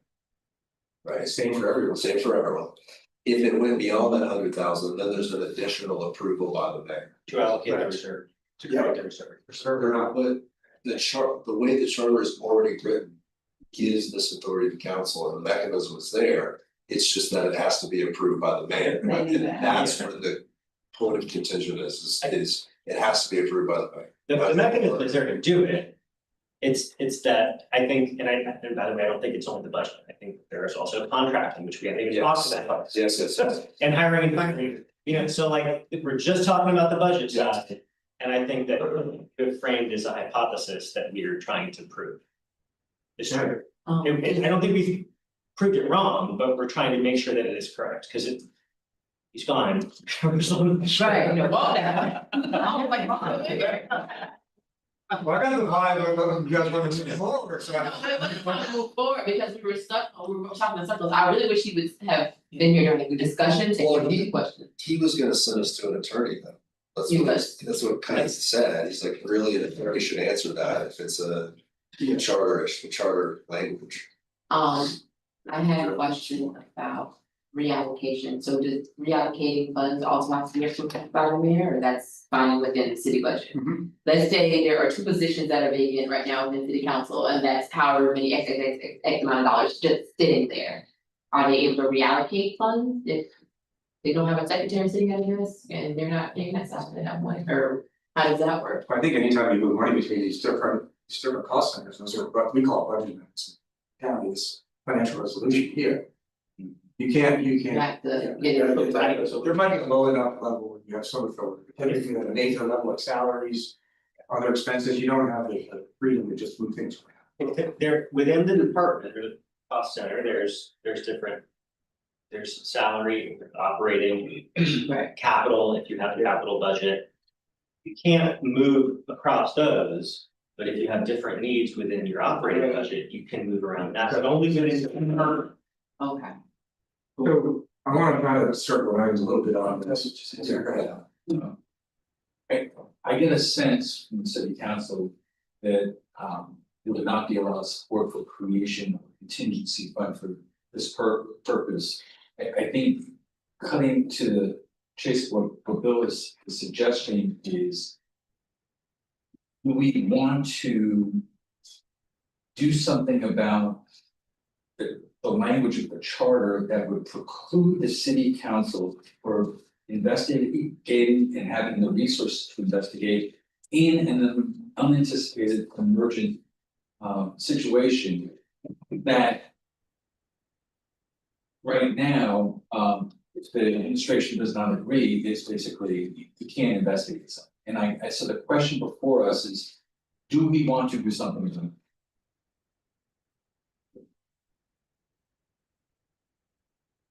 I can answer that question for me, but I have another point, which is. How many did you say did a year, 130? 189, they don't. Okay, 189. Some between the city council At the direction of the mayor. at the direction of the mayor, but somewhere at the request of city council, is what he says. And so- Yeah, so yes, going through the mayor, yes, well, technically at the end of the day. That being said. And I think Stephen alluded to, like, we can knock this one off. In the way that some people are talking about, and you still have a contract that have to be signed by the mayor, so you're still not getting your person hired. So the thing is that this is life, and this is politics, and so, well, I may think that they should budget in advance and get it approved in advance. At the end of the day, let's say that they had an investigation and it's of the mayor. And she's like, no, or he, whoever it is, not to personalize it. Then the very next Thursday, when they're like, hey, what about all the people who need hurricane savings? City council, who are politicians and adults, are like, no. And then as they do, when they're fighting over the budget every single year, sometimes pretty intensely and sometimes not, they go back and forth and they work it out. So it is not as black and white to me as we have a very dark situation that could happen where there could be an investigation that city council needs to do, and the mayor says absolutely no, and city council's like, oh, I'm so trapped, I'm so helpless, I have nothing I can do. Because they can just not approve the mayor's request, which I keep reading the number 180 something, all coming from the mayor, some of them at the request of city council through the mayor. It doesn't function if everyone doesn't work together, and nobody has the ultimate ability to sit there and say no, because everybody needs something from everyone else. Right. Good point. So I've got, Right, because I think, good point, yeah, in even thinking about the comments of the council. We're thinking as sort of benevolent objectives, but we don't know what those situations could be, Yeah. we don't know. Those are those eventualities we talk about. And they've had investigation in the charter. Have they ever been denied asking for money to investigate? Right, which goes down to the. Like problem resolved. like, they can't formally initiate that request. So that budget amendment, they don't have the power to initiate it. But it sounds like that woman talks to him, but somehow. 'cause Yes, it's behind, so These, I mean, he said she initiated some, the mayor initiated, and the council initiated some, so. The exact specific of how they initiated, I don't know, but I'm just going with what he just said to us. I need to know, everyone went through this, man. So city council doesn't have a line item in the budget, that's what Mr. O'Hara said, but they have an operating account, do they need a financial resolution to expend from their own operating account? Or can they just allocate the money and then spend it however they choose within the purview of their office? Because if they don't need a financial resolution to expend money from their own operating account. Then it wouldn't be the I know exactly what we talked about earlier with national asset, it's that operating budget, it's tight. There's not extra fluff in there, that's salaries and so I don't know that there is any, I don't have an answer, Bobby. But I don't think there's any, any facts in their operating. But they can spend for those cost centers, they can spend for it, that's all part of the budget process. Right, We're talking about a separate fund, which is a reserve, unallocated. And no, they can't just go grab that and put it down here, they have to go through this resolution process. so my point is this, As everyone does, those rules don't just apply. if they just put the money. You know, as a layaway in their operating account, do we even need to grab it from anyone? It's already in the operating, Right. and then we don't need a financial. I think that goes against the rules. You can't budget money without without a definition of how you're going to expend it. So you'd have. It's not a budget. What agency? That would, Well, we're not going to do. I mean, isn't that what we're talking about? We want some amount of money just in case something happens. And Should we not label it? It should be a professional services investigations line item in the budget every year that they just don't use. That's what, I think you are. I mean, it's specific enough that. That's what Bobby's talking about. I wanna let Ken. Let me see if I Can't laugh. I think what we heard from council is the fact that they don't want to set up a separate line item today. Who don't hear that from? The chair. Okay, well, I said, it's super. Yeah, that they have historically not set up a separate line item in the overall budget for these kind of actions. And that's political more than anything else, as far as how much money you're spending and how much you have to collect as taxes to raise it. For all of you, the question is, what do you want to amend in terms of the charter if you feel there's a hole here? If you want to require council to have a contingency, you want them to have investigative funds, you want something along those lines. Today, the council could do this on their own and the budget part of the budget process and be able to handle it. It's a question for you as to whether or not you want to require that be done. Because that's the, but when you're coming down to it, it's what do you want to propose back to council that this should change in the chart? So council could add that contingency in the budget, and then just to clarify, Stephen, what were you mentioning? Regarding, it wouldn't be allowed to do that? If I may, I think what you were describing is they would have to allocate the funds as part of the budget. It would not be we're using just the terminology, it wouldn't be a reserve fund. It would be an allocated line item for investigative services. Now, they have to also deal with, do they bring someone on board that's on standby, so there's already a contract that can then be denied by the mayor, should the mayor not sign the contract. I mean, there's a lot of mechanisms to it depending on what you're trying to accomplish. But for this group, it's really, do you want to mandate this in the charter? If the city council is not interested, I think the only way you get there on this would be to have a specific line item within the city council. And if they're not interested in doing that, you know, for the life of me, I don't understand why. But if they're not, then we're running our heads into the wall because, you know, they ultimately are going to tell us. They're not anyhow. So I think it kind of ends right there. If the city council has spoken and they're not interested in this, then, you know, we may have spent the last 9 minutes. My recollection was, and it's not, I'm not saying you're correct, my recollection was that. The correction or the clarification that was provided was that it was about mid-year changes. Correct. Not that it was about not wanting to establish a pot of money or. But maybe I misread. I mean, well, it started this year, and then when we talked about mid-year, that seemed to be a real challenge to get anything done mid-year. Right? And then so it reverted back to say, you know, at least in my mind, okay, how can we sell it on the front end? Let's do it up front. The line item that you're talking about, and it seems like that is now what we'll be told, they're not interested in, I don't know that there's any mid-year fix to this, so. The mid-year piece was a reaction to the fact they don't want to do it. Right. And should they have another opportunity to realign the budget without mayor consent in mid-year. And that's what the charter change could be, because then you're realigning the duties and the roles. Right now, the charter assumes this is one city of Tampa, they have to both approve when you make changes to that. But So I don't understand it.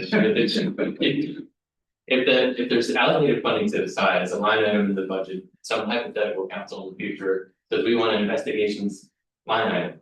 I don't understand how that closes the gap we've identified where they would, to access that funding, wouldn't they still need a financial resolution signed by the mayor? No, there was a specific line item that says you have $100,000 a year to conduct investigations at the 2.1 board. Yes. Well, but it does go through the mayor either way, Right. whether it's. On the front, the front end necessarily made it wrong.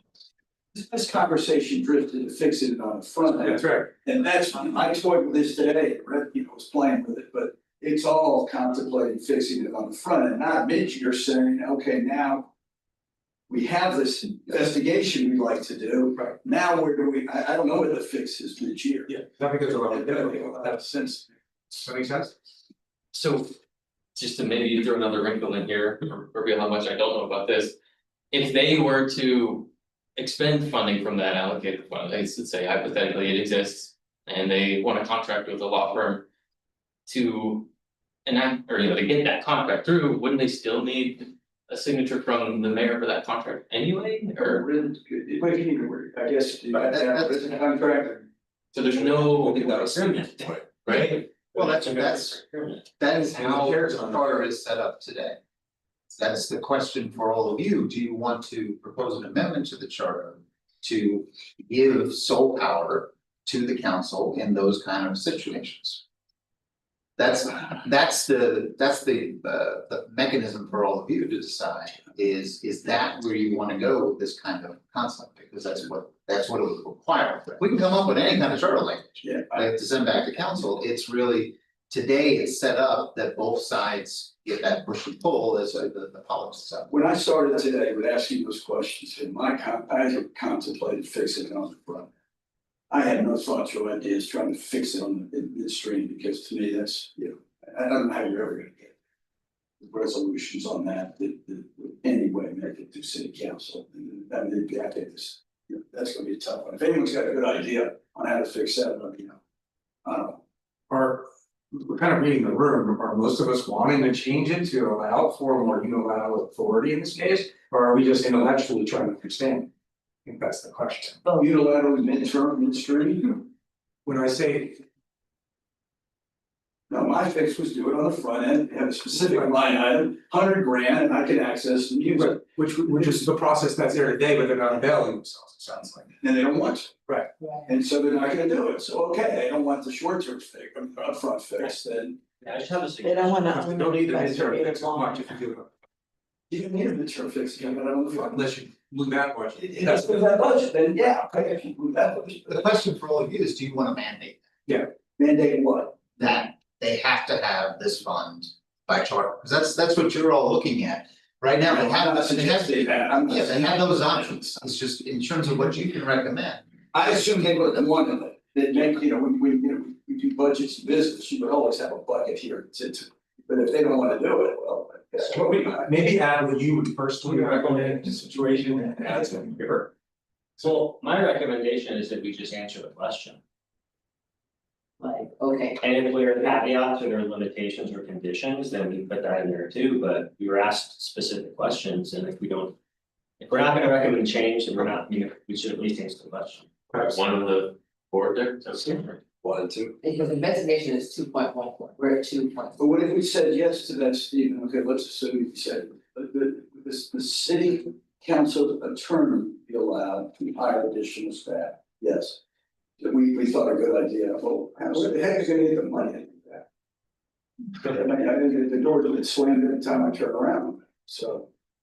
Well, but I think responding to the question probably helps. Yeah, but you can't do it, I mean, Because We give you a draft, and whatever you're looking for. We always have, yeah. The ramifications are, if you go down this kind of path, you're altering the balance of powers.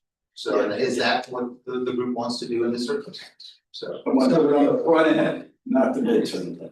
So I guess the question would be is, do we want to allow the city council to do their own mid-cycle amendment, maybe even with a supermajority vote, just like the city council has the ability to override the mayor on their budget amendments?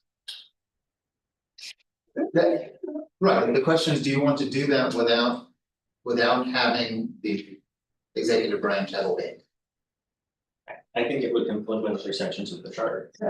We would have to change a lot, a whole lot, right? There'd be a lot of changes to the entire mechanism right now. And that's the ramifications of going down that path. Yeah, so I guess what I'm saying is I think if sounds like we're leaning towards no action, that's fine, but I think we need to explain. So we've laid a lot of assumptions out here about how we think things work or don't work and what should or shouldn't be, and at the very least, we should provide a response or at least try to answer the question. Based on what our opinions are, but like. I think we can, and then I'm hearing that people think, well, if you did it on the front end, had a specific line item, that makes sense. But it appears that the city council not interested in that, so why are we? Or the chairs, I mean, we often have deep conversations with a big slice of information from off of. In this case, I think there's probably more of a story we would talk to. And on that budget.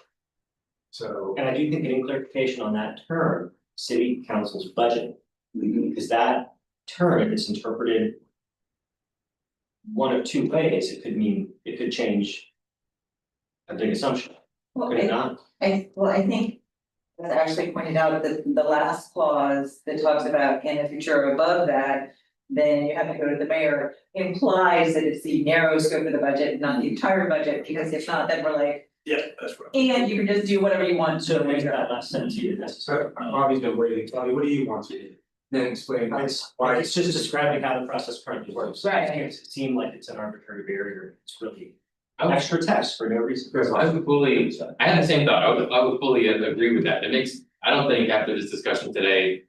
That it makes sense for it to be there, it is redundant, but the point I wanted to make is, what I can get past the pith of this issue, which I think is what you identified is. There is an investigative power in the legislative branch, but. There's, I mean, based on what I've heard right now, there's no way for them to access that power, they can't get the funding. It's a, Well, they would have to sit down, as Rebecca pointed out, and that's the give and take of politics and the, mayor, we want 100 grand and let's do this, and if she said, or he said, no. I guess there's ways to. But to have it- If it's hat, which is to me, I'm working. that seems impossible, you have to have a contract signed. But again, it's typically, okay, how are you gonna pay for it? That's the follow-up question, so they have to go figure out where it's coming from, what the fund balances are, is there ever anything, like. There is a back and forth, I just feel like all these, anything that's unnecessary text makes it seem like, oh, are we missing something, is there another rule, like, So if the process is there, why? I don't disagree with it, but I'm not inclined to support a change to that language in the charter, because then I think it implies a whole nother thing of questions. Yeah. Where before you had to get permission of the mayor, and now we're suggesting to city council and or the electorate that they don't. And so I would prefer to just leave it even if it's redundant. I agree. Also, as it's being tied to investigative, another option is thrown out like an impartial third body. Which would be a different charter change if that were to be endorsed. As of right now. I is the mean, they answer- did 200 million of these, if they had said they had done like 5 million, then I'd be like, okay, it's not working. They jointly did 200 million of this back and forth adjustments in a 1-year budget, that's a lot of communicating. And mutual agreement, because they both have to sign off on it. So. What I think is really thing is, can the city council attorney hire more people if it's approved through the budget process? Yes, Yeah. obviously, right? That's what, and the answer is yes. That's not what that says. Well, Subject to budget approval of city council, it doesn't say that. right, but that's leaving on the fact it isn't a unilateral decision. Well, my implication is that they were asking that they wanted it to, That's so what I'm not happy saying yes, So we should say yes, I should say. following the current budgeting process that. Within the both mayor and city council council. budget. Subject to budget approval of city council. And the mayor.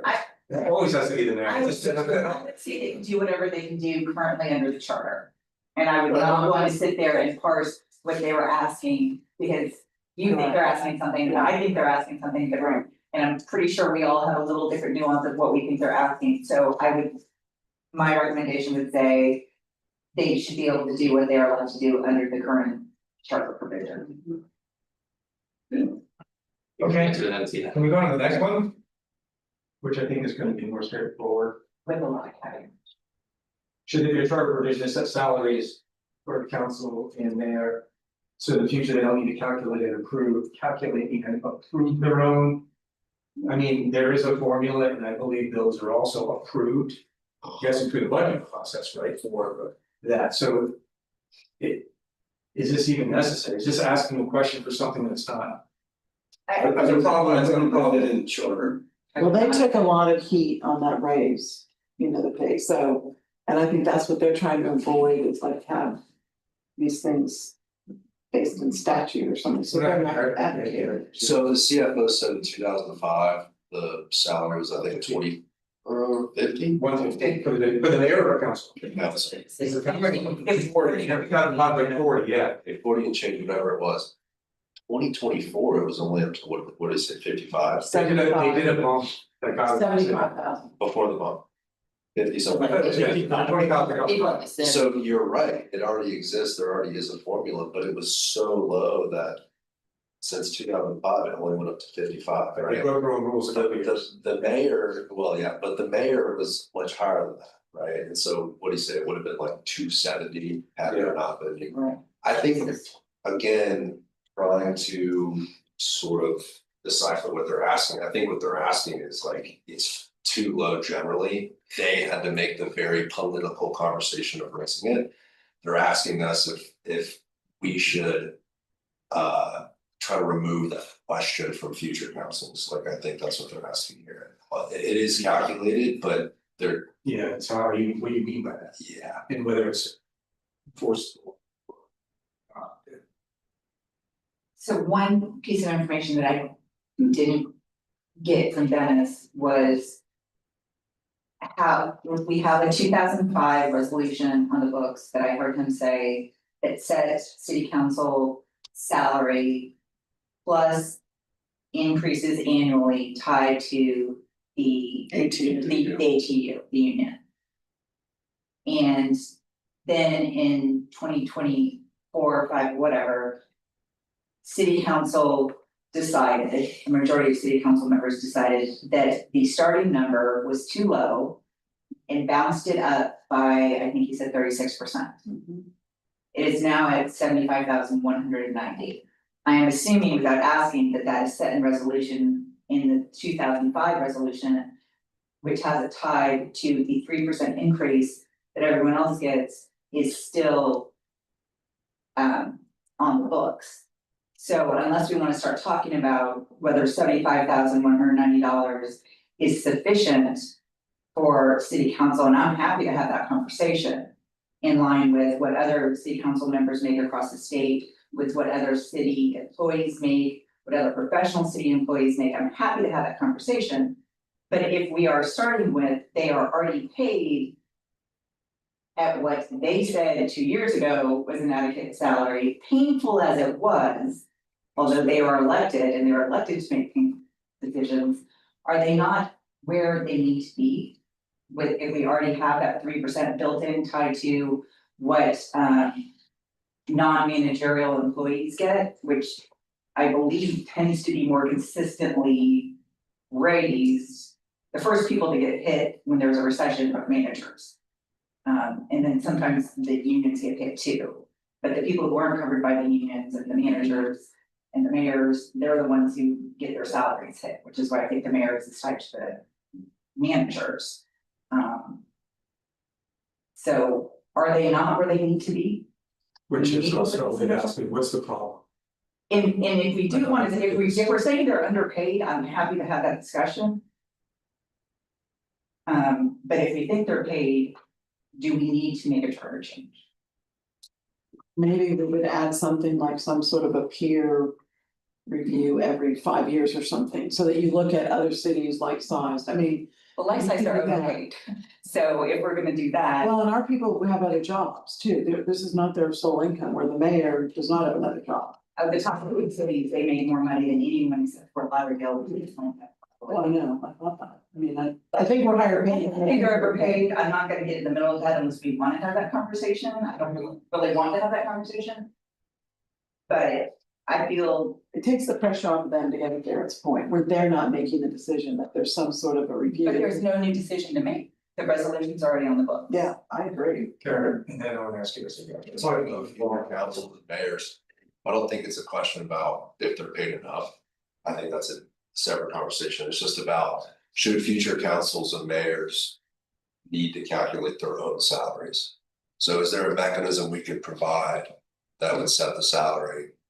Well, there's a resolution on the books now that has it set and has it set at 3%, or has it set at an increase tied to what the union employees get. But from 2005 to 2023, it went from, what was it? It was like nothing, It right? started low, and now they have raised it. So what are we saying that they, what are we saying? Are we saying, I think they're saying that sucked politically, we don't wanna have to have it. but why would you have to happen? Because now they're set, right? They're set in the middle of the professional employees.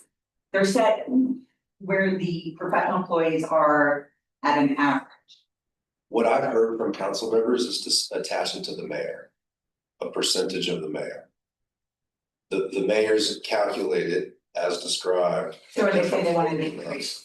Say that again. Are they saying they want an increase? Because the mayor's is also set right now by resolution. And she said 190 something.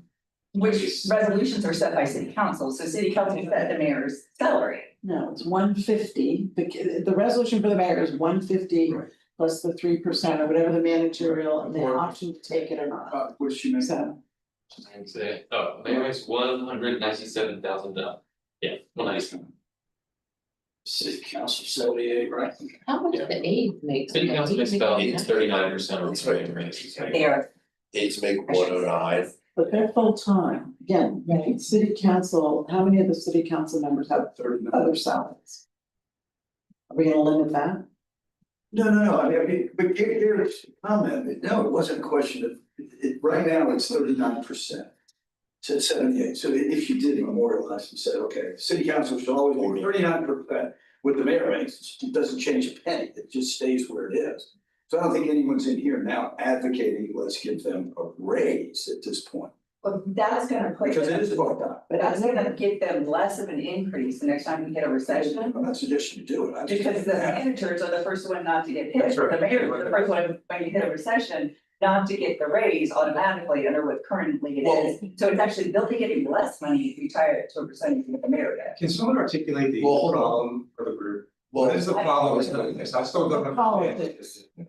we wanted to answer these questions, right, to Stephen's point, if we're not gonna make changes, like, we should at least answer the question. Yeah. And you're suggesting the answer to the question is, that's a hard decision elected officials have to make, and kind of I like, think they already made it, and now it's a resolution, and Yeah. it's set. fair enough. Like, Yeah, I know. like, so. If they were still at 40% or $40,000. I probably still think that that's their jobs, but that being said, I would be sitting here willing to have that conversation because. That number just doesn't make sense for a city this size, even if you're saying, whether you say it's part-time or full-time, some only work 10 hours a week and some work 20 and some work 50. Yeah, it's. Whatever. It makes sense. But we're not there anymore. The hard decision was made, and you're right. Well, again, I don't completely agree with that, but. It's a very valid point, that maybe that's not a good use of their time to have that be a political hot ball back and forth. But it's there, and there's a resolution, they have to change the resolution now to Just change their salary. In a way, they fixed, even though it might have been difficult, It's. they came to a it's done. solution that brought them to parity. And if we tie it to the mayors, which I think, rings kind of politically good, that's not good for them. They will end up getting less raises over time. So it's not that the system's working, if it's Well, you not can working. So again, what is, we feel there's an issue we're solving, or are we just thinking about it in flashlights, I guess is the question. I mean, I think similar to question one, we should respond yes or no, and if we feel like that resolution is an adequate vehicle to accomplish the question, then we should say that in response. Just say no. If we don't feel like a charter amendment is necessary because this resolution accomplishes Yeah. what the question is asking, So she. without a charter. I mean, I haven't read the resolution, I'm just going based on what you said, so. You read that resolution? Resolution, and I did say, I'm unclear how they set the 70,000 or 74, 75, 190. But I'm assuming it's by resolution, because that's how they take action, except unless it's by ordinance. I don't know. If all of those factors are true, then I would second if Stephen would make that motion. Yeah, I mean, my assumption is that the resolution triggers. The salaries coming through the mayor's proposed budget with those increases. Was it 3% a year, or what was the? So did we answer this, guys? Which is Have we answered that? generally 3%. Yeah, so Yes, so no, achieved by resolution already, no charge. pending contingency. Does that sound right? That's all. Okay, Well, I mean, with the resolution, I used to do math. sorry, what are we saying, that this isn't happening when we? that there is a resolution indeed that accomplishes what that's asking. Do we know the answer to that, or? Yes, let's get it. It's just yes. Okay, so just confirm it. Are there any other changes to the language in 2.04 before we go once, go twice, I'm gonna move this. Okay, we already made changes related to the language of the charter last time, we cleared all of those out. This one's. I don't think we're gonna have, well, I'll just go, but you never know, well, smart people uses ordinances for legislative action, uses resolutions for administrative. We had a question about what do we mean by this in terms of the power, like what is the scope of a resolution? And his answer was assuming action taken by the mayor is within the authority granted by the charter. I don't see where the city council could by resolution limit the mayor's authority unless otherwise expressly provided in the charter. Because we were really thinking like how much could resolutions achieve there, and that was the answer. And again, he gave that to us separate from what he covered when he was here, because he talked about the attorneys. So do we have any issue with this language in 2.05? Going once, going twice, that's a 2.5 approved. Okay. And I know that's a little dated, so that's the reason why we're trying to catch up. So that's 204, 205. Blue is good, just so you know. Sorry about that to you guys, I apologize. Did we go past investigations? Yeah, like questions about investigations, the 2.14, we okay with that? Okay, Yes, if it says that it's right here, yes, okay, yep, okay. the we also. We dealt with the clarification of the residency requirements, we talked about that at length. 4.01. We have. The definition here of administrative. Well, we have a few requests. Information about bike citation program, we run out of grant, we got that information from the mayor, we talked about it. We asked about the major budget salary changes beyond COLA, all of that I gave to you 3 weeks ago. The links to all the source documents, I'm sure you had a chance to look at that. And then the last was a response clarifying what we mean by administrative. As it's referenced here. Here, administrative, and the answer is. The administrative powers are enumerated in the charter. Further. Black's Law Dictionary defines administrative as connotes of or pertains to administration, especially management. Defining with the word as by managing or conducting, directing, superintending. The execution, application, and conduct of persons or things. Right, it's running the place, basically, operation. That was the answer. The question we didn't answer related to 4.01 are as follows. And it's all tied to these same things. Does the council have the authority to override mayoral policy with 5-member vote? Since 21. We're on 4.01, I got, yep. When we're on these 3 questions, those 5. Yeah. Okay. So that was. The mayor does not have a voting, does not have a voter conflict of interest, and mayor handling disclosure conflicts of interest, and should new positions or salary changes above X% after voter approval, require a majority of vote approved by the council. It's kind of related to those. Those are the questions. Maybe that kind of along with the other one, but those are the questions. When we have these questions though, I almost wonder if we didn't, would we be okay with this? You know, because we get the questions a little bit out of context, it's just getting us thinking, but I don't know that we've been well articulated on properties, no. Are these new questions? Yeah, I thought Those they are were. questions, I thought we did all this before. These are all the questions we just expressly answered, we talked about, but we didn't land on an answer. We had a lot of discussion about number 3, but I think the sticking point It's is pretty at easy. least 5 members.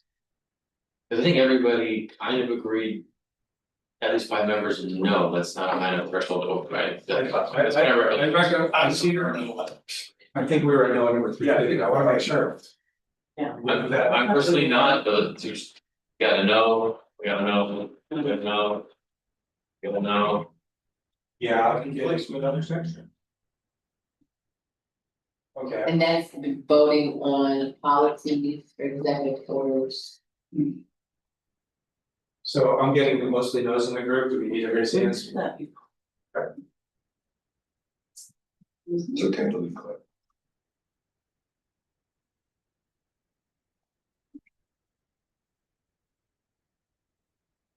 There are a few more. This is. How should the mayor handle and disclose conflicts of interest? Wait, I know what Bobby's talking about. Number 3, we were talking about if there's a rogue mayor doing something, we were saying, that's what I'm saying. That we need to have a way to put the brakes on So we something, talked about that. and y'all I saying know. no. I mean, yes.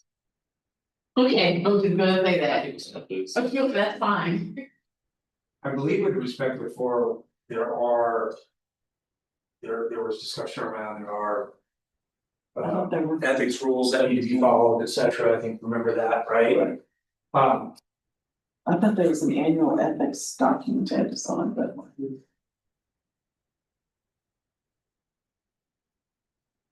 Question 4. Yeah, we're talking about. Conflicts of I interest. thought we handled that one. I did too. Do you recall the answers? I tried to take good notes on this stuff.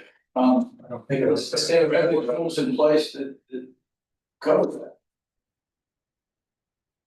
Hello. Let's play guess which council member. So I mean, you wanna ask Scott to answer, or Ken, can you answer that question? Aren't there annual ethics? Can you answer the question number 4, please? How are mayoral conflicts? Yeah, there's subject to chapter 112 Florida statutes as part of the code of ethics, and internally, I believe they answered that they're subject to the city's procurement requirements and all. Yeah, I think there was that one piece where you were asking for that additional information about procurement, and I think that came back. So I don't think there was any new information beyond the prior discussion. So it's handled. My interpretation of that memo that we got was essentially, there's nothing in the city manual about it because it's handled at the ethics level, it's a higher degree. But I need some help with this one, so what is the process if the mayor does have a conflict of interest, they just can't work with certain company X, lawyer X? How do they get around that? Does someone else make a decision about that and the mayor abstains? You just can't do business with certain people in the city? Well, if the mayor has where we're coming into play is if the mayor's getting financially enriched by a particular contract, and then, yeah, they could not work with the city. So you gotta go plan B, basically. Go get another. Yeah, because any citizen could file an ethics complaint with the state process, or you're that way. But it was like their neighbor. It's the neighbor. Right, then it's not a special financial interest. Now, they cannot use their position to favor their friends. That would also be a violation of it, so. Somebody could still file a complaint basically. Correct, and then, so it would go through the standard procurement process as far as what's the best bidder. They put their finger on the scales about it, then that's where the date goes from. And it's not unlike, I'm sorry. You sure? Yes. Okay, that's not unlike city council members, when they have to vote on a land use decision. It may. They are, well, let's say that, else, they have certain obligations to vote. If they're there, they can't be like, I just want to abstain because I don't feel good about it. They're required to vote unless they have a conflict, although I will tell you, and Ken will probably also tell you, that the state will say. If they want to vote to, if they want to abstain to avoid an appearance of impropriety, that the state is not going to prosecute them under the statute that obligates them to vote on things. Correct. That's at least what they told me when I called. But in general, just because you live near someone, unless you have some sort of financial interest in that. I know. I know why the reason why that was left unanswered, because we had to seek information that we haven't yet gotten to discuss, or you have it and you could have read all of this. I sent it as soon as we finally got it. We didn't have the answer when we were in this section originally. That's why the question doesn't have an answer to it. So we might have talked about it, but you asked for information, you got the response. It's all here. I just clicked on the link because I was trying to remember why I didn't show it. And I presume if you guys have read this, you feel this is sufficient or not, show of hands would be the best way forward, I think, on this. So does this cover that issue sufficiently enough to not require anything new?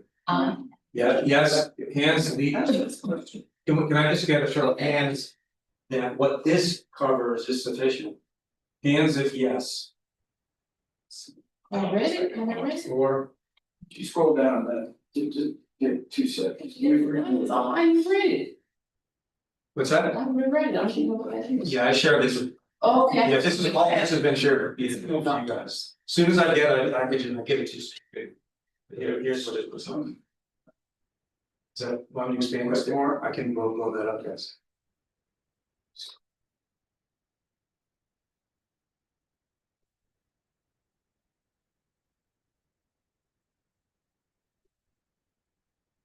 Scroll up.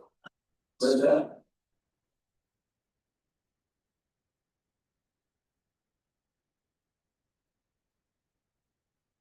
Want to do the rest of it? Mhm. Please read. I think that's the end of it. If somebody's a donor in somebody's election. And then they award them contracts later, is that, Can we okay, just, go ahead. hold on, has everyone read this one more time? Okay. Scroll up just a second on one word, This way? yeah, where was that line, substantial benefit. Hold on, right here, yeah, go back. No officer, employee, either individually or through any firm of which they are a member, or through any corporation of which they are stockholders shall receive any substantial benefit or profit out of any contract or obligation entered into with the city. Substantial benefit versus benefit. What would justify substantial versus if that just said any benefit or profit? What is substantial? What line you on? All the way to the bottom, second from the bottom. It says you are not to receive a substantial benefit or profit. I'll speak to the just benefit. That could be the most minuscule thing in the world, would be a benefit. Someone gave you a pat on the back, that's well, that's a benefit, I feel really, I'm exaggerating, but that would be a benefit. You would always want something to define, and it's gotta be material. Yeah, material was the word I was thinking of. Yeah, or material is probably a better word actually than substantial, but Right. Material to the contract value, correct? some. Well, it's with so many, with mutual funds, with all kinds of different ownerships of different things. There's the potential for financial benefit indirectly, a lot of different ways. It's always finding the right terminology, and they've said drafting this was substantial. But I would see it as a material, it is special. Substantial, quite. Right, it's special to the person. It's something that causes that person to have that particular benefit, because that's when we're thinking about voting conflicts. Typically under state law, we're looking at a special benefit. If it's the same benefit to everyone in the jurisdiction, then it's not special to that person. So I think that's the line of thinking that comes from. Is material more meaningful than substantial in terms of materials are defined? That's not in the charter. It's not a charter. This is in the charter, so we'll have a chance to change this. Oh. No, Well, I think this is in response to the question. This is, That's just what it is, that's the rule. that's why I'll write this letter and give it back to the person. Yeah. Take it. But that goes back to my question about, 2000. yes, you guys are saying that the mayor can't vote, so we have to watch how are they working in regards to their conflicts of interest, are they reporting whether or not something may be or may not be a conflict of interest? So I asked about a neighbor, and you said, well, the neighbor is important, but it was said that the neighbor is not financially benefiting the mayor. But if the mayor was financially if the mayor financially benefited from this person in the past, does that kind of a relationship?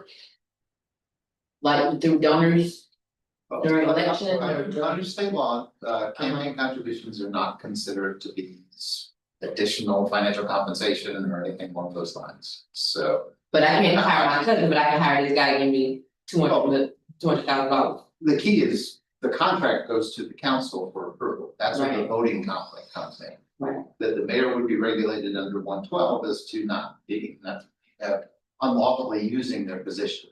So they're subject to a person filing a complaint if they're doing something that is enriching them personally or inappropriately using their position. You don't understand this part of accounting, so no provision in the manual speaks to the issue of if there's conflict, they just. I guess just don't engage with a particular firm, but is that noted anywhere as to the reason why? Meaning, does the mayor or someone in the administration have to fill something out that says, we can't work with this person because of my conflict, or do they just write them off? Like, how does that document it? How's that recorded to say this is why we can't work with this firm? It's usually the other way around. It's that the firm won't solicit business because they know they would get the mayor in trouble. That someone will not apply for those kind of things as opposed to it's gonna cause an enrichment issue. So if it was the mayor, if it was something along those lines, they're putting the person in the potential hot water. Right. So it's essentially a one-way street, it only comes from the firm. Recognizing that conflict and abstaining from engaging in a process. It also applies to things like evaluation. So if I'm gonna be on an evaluation committee. You know, I have to just, like, in one of those companies owned by my brother, I need to abstain, I need to disclose that information, abstain. And there have been cases where people on evaluation committees that actually worked out future employment with a company that's on a list of bidders, which is another conflict of interest. So all of that should be, I don't know what their procedures are, but they typically have procedures to ask those questions and get you to answer those questions and report those answers. How exactly about that? So actually, this is from the city charter, section 8.01. It starts the bottom paragraph off. City charter, section 8.01 speaks to conflicts as follows. We quite lucky. We haven't gotten one yet. 8.01. Yeah. Yeah, that's an interesting statement, because I. We have a little ways to go to get there. It's contract form and execution. That's why this was brought up. But this is the procurement answer. If you notice in the beginning, it says it doesn't speak specifically to the mayor, him or herself. Right? Say, you know, to the issue of is the mayor or dealing with conflict of interest, because. Again, it's presumably not enforced that, right? Well, that's covered in 8. I say we table that question and address it in 8. Okay, you guys okay with that? I guess so. Yeah. It's not, I don't think they're talking about conflict of interest, which would, oh, it's 8 is contract form and execution. It's not conflicts of interest. The conflict. The reason is here, the reason here is the conversation surrounding the mayor's power in this process around approving these large decisions and contracts. That's why it's in the section, because it's mayoral. When we get to 8, it's not gonna be talking about the mayor, it's gonna be talking about all city employees, inclusive of it. Yes. So. I mean, I don't know that I really answered other than to say they should follow the ethics rules and do the right things. You can't force people to behave. 8.07. 8.07. Yeah, it's 8.07. Any change that would be made would be made under 8. Yes. Right. So I think what we're saying before is the mayor, like any employee, should follow the rules as outlined in section 8.01. So we are that 8.07 now. here, 7. Okay. I'm gonna write that down. Fast. We'll table it. Yeah, and then if we go Talk back. about it in 8. Yeah, Just have to make note of it. yeah, I don't think we're gonna change it, I think that's just something that, you know, people, they donate people. And they, hear the contract, why my cousin, that's all I got. I don't have what I got $1 million to give contracts, but I can't give her. So this next one, the reason why that question's there is because you guys wanted information about. And again, I can click on it if you haven't looked at it yet, but. I encourage you to, because there was a lot, they did a lot of analysis on all that salary data, and they talked about, it's actually pretty interesting read. Very well done. So that was completely provided to us. And the question remains, should be positions above X% require a majority vote approved by Kansas City Council? If you'd like, I can open that back up. You want to open it up so you can look at it again? I'd like to get an answer to this from you guys so we can Open it up. keep track. All right.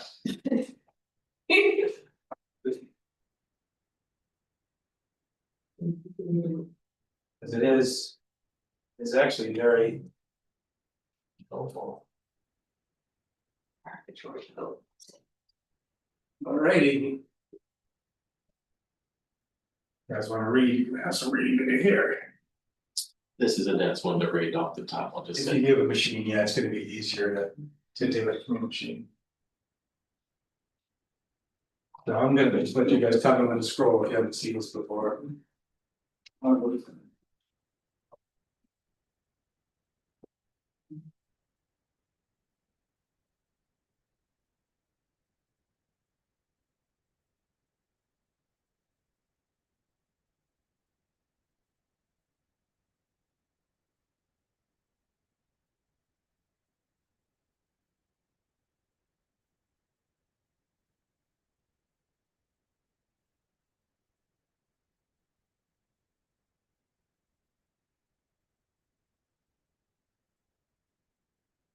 Find this document, not this one, the document with changes on there, I don't know what you're asking, I'm sorry. the other document with changes. The table. It's called a table, right, yeah, oh, I know what you're The at. map to turn. Are you asking what? where did you find that other document, if you would scroll? Under- What we have been using to take notes? Documents, Yeah, we have to do it. charter, Charter with that charter question. sections with mount, Question. question.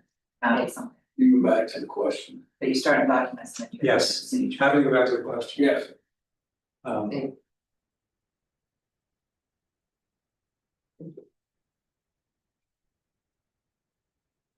What it's really saying is, should anomalous increases. Require a majority vote approval by the Tampa City Council. The fact of the matter is, all of those increases, whatever they did, flow through the budget process. Right, so to me, it's a process that's working, I mean, it allows for. That, and I would guess if you saw a huge spike in the salary instead of line items, conversation with us, we would say, why is it so much more? I mean, I think the process covers it, but it's not, I'm not a rigor, so you guys have to tell me what you want to do. I think the answer here is no, but I need the group to agree with me. Does everyone agree? The answer to this is no, because there is a process by which all of this is covered, and if it's extraordinarily great, it would be scrutinized, right? Just like when we threw in a big line item for the Charter Council. Show of hands, the answer to this is no. Okay, that's a no. No, and I'll make a no. Process covers this, okay. And.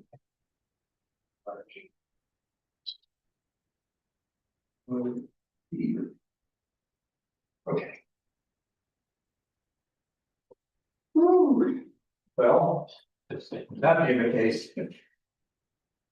Now that we've had all of our answers and had discussions about it, does anyone have any? I apologize, it's a lot here. Any other changes before, can we say that we are basically, if I'm not mistaken, got answers to everything and you're leaving us as it is. Correct, no changes to the charter language in 4.01. Or one going twice.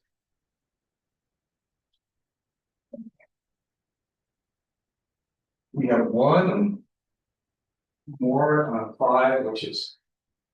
So I guess you can. Number 5, we made all that progress. This is the attorney's conversation, I think we ran that to ground for sure. And. Here, the 5.1, this is the internal audit. We were inquiring about the speed with which. The mayor would need to approve audit reports passing his or her desk. And we again received information about that. I summarized it here because it was possible to do so.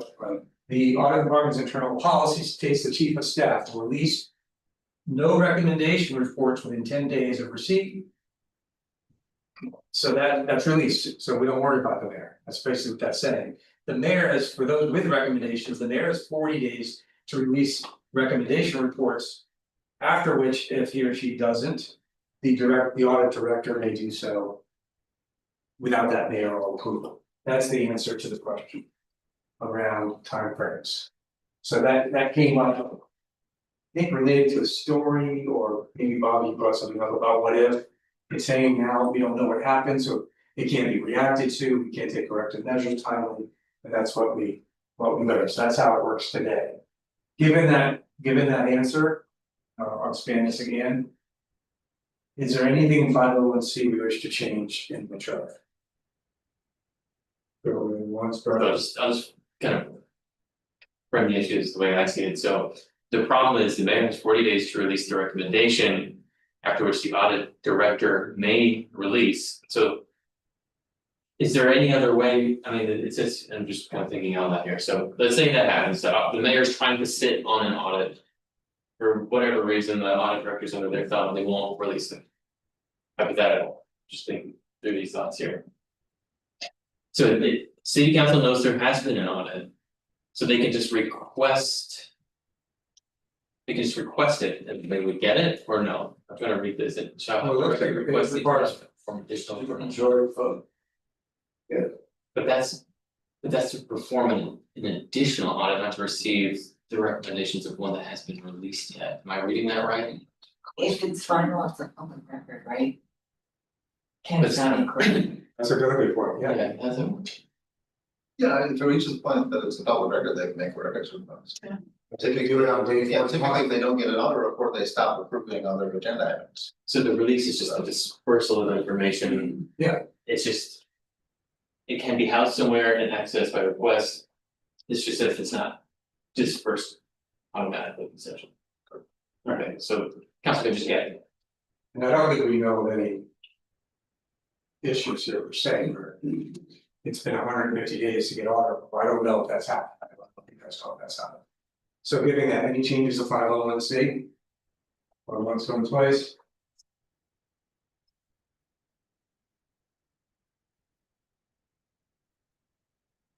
Well, congratulations, we're through 1 through 5, 7 meetings, yay. Maybe even dance in the chair if he wants to. Are we on track? It depends how you define that. But I still wants to get a 6 done, if we get 6 done, then we're on track. We got 4. I would say our stretch goal is not, unless you guys become like, and this is really easy, or you guys are really like, let's go. Yeah, it might be, he's a little bit to cover. But we can jump in and see where we go. I do need to reserve that 10 minutes to go over public comments. Because people have been involved in that process, I wanna make sure it's what we're gonna do. So it's 8:20, you can, let's rock and roll and see how we go. That works? Twenty, it's 5, What's that? I mean, what you say, what? Nothing. You said we're on that roll. 20, okay. No, just rock and roll. I said it's 8:20. Okay, I said 20, I was like, no. 8:20, no, not. Okay. Let's see how we're doing, and this is. Well, one good thing is we don't have any hypotheticals without background, Yes. which I'm not saying that pejorative, but it's just harder for us to deal with, right? So. In fact, I think there are only 1 or 2 left, like all the questions were kind of properly. So here. This is conduct of government, Article 6, officers is the first section. And it's really saying government shall be conducted by mayor, city council, city clerk, city attorney, director of finance. Internal auditor, chief of police, you guys can read this, all of these different groups. And such other offices, departments, and their boards as may be created shall receive compensation as shall be fixed and determined in accordance with the charter. Talk a little bit about that process, and elected officers and members of boards. Shall be residents and electors of the city. Bullet point 1, any concerns with that language? I'm gonna ask you to raise your hand, if you do, so we can. That's the problem. So 6.01. So. I'll just say bullet 1. Check, bullet 2. Shall receive compensation fixed and determined in accordance with the charter, any objections to bullet 2? I'm sorry, I was looking something up as you were writing that, but. Variance roof. Or there's different boards in the city operations. These other ones that are listed, internal auditor, chief of police. And such others, right, it's not meant to be exhaustive, I don't think. It's just listed probably the ones that are gonna make a time.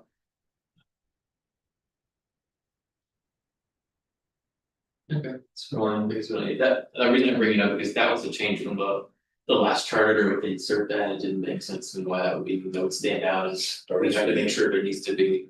The variance review board mentioned in the charter. Yeah. I guess that's the. I mean, it says as may be created, so it's not really saying it must be done, it's just like what it is. Any questions, bullet two? Let's go twice. And then number three is a little bit like some of the other items we talked about, like the city clerk and the directors, all elected officers and members of boards shall be residents and electors of the city. You okay with that?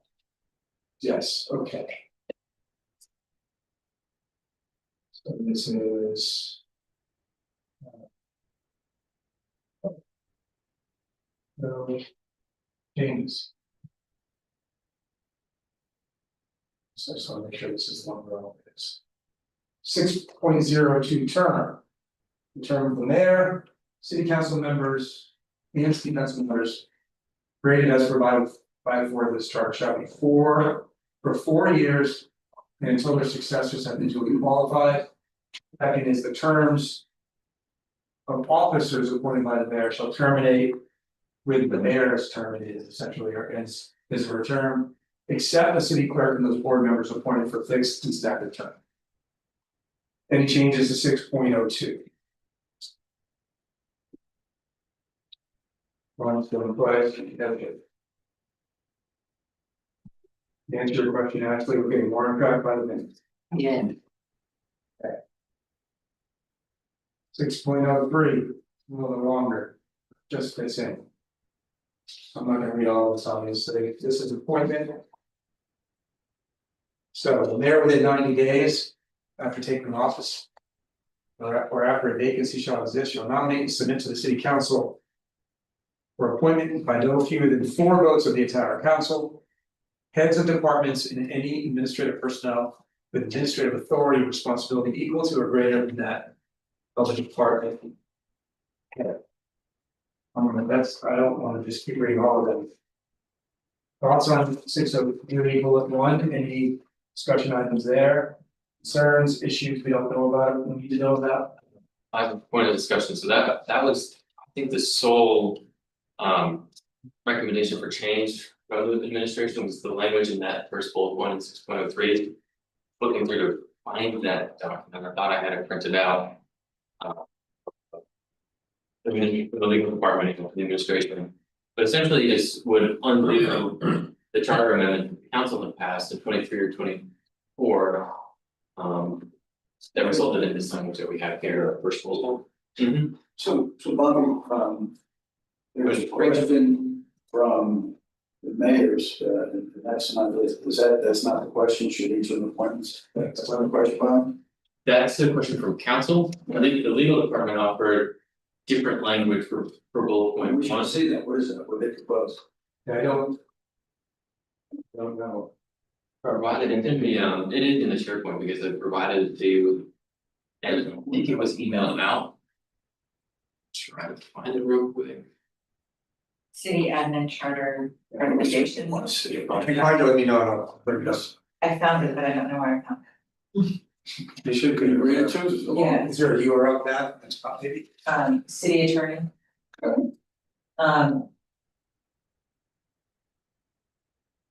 As requested. Blah, blah, blah, blah, blah. Can you? Copy and paste it into that? City attorney memo reading and 9. Okay. I'm sorry, I was clicking so fast with a bunch of different things, I Let didn't. me see if I can find it. I have it. This is the live document, can you take this link and drop it into the live document? No, oh. I don't have that capability. I'm not hostile if you wanna come do it on. Yes, technically, it's not that I don't want to, it's I have no idea how to do that. Remind me. Try to find out. Yeah, copy, and then go to that document where he has up there. And the reason I bring it up is just to, it was offered to us, and I think we should talk about it. Bear with me, guys. Okay, she just dropped it in. Where is it, right here, yeah, that should be it, I think. I'm trying to actually share good, so I don't know where. No, wait, just tell me how to spell it. Discussion. Okay, Onset of this staff. Okay, one exception, specifically, the administration recommends that the change made in 2023 to section 603 regarding the appointment of department heads be revised, return to its original language, i.e. giving. Right, giving the mayor the power to appoint and the city council the power to confirm the appointment of department head. The administration believes that the 2023 amendment was limited the mayor's power by stating that the mayor may nominate. But the city council must appoint such a personnel would detrimentally impact future administrations, making it more difficult for the next mayors to recruit and hire their administrative staff. Period. Basically a case to remove the provision that 4 votes. That the council must approve by 4 votes. Yeah. No, just the The change was, Purely semantic. but important enough to put before the voters and have them change, although I don't necessarily disagree with you. That instead of the mayor appointing and city council confirming, the mayor just nominates and city council appoints. We all here were nominated by members of the city council, but appointed by entire city council. That's. It's up there, if you ever need it, then if you're. Oh, yes, it's hard. People, What's the name of that document? Let me see if I can. if you go into this document and you'll see it magically someone. I actually put it there. They can give a reason why that would be detrimental to a future administration, does it say in there? Well. Through the legal department, the administration stated that their reason was. That they believe the amendment, which limited the mayor's power by stating the mayor may nominate, but city council must appoint, will detrimentally impact future administrations, make it more difficult for the next mayors to recruit and hire their administrative staff, being as when people are looking about where they are going to work, and you're like, I'd like to work in this administration, I am a finance genius. And the mayor's like, I can't appoint you, subject to confirmation, I can only nominate you, and we'll see what these 7 other people say. A little less impactful if you look at, I guess. But important to city council to move forward the change. I'm sorry. So does that, I mean. Functionally, is there a difference? And I guess when I ask that, I mean, can they start working and be paid until they're confirmed? Right.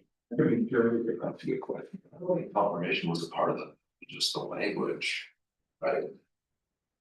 You have to ask the lawyer. When I go back, like, this is like, yeah.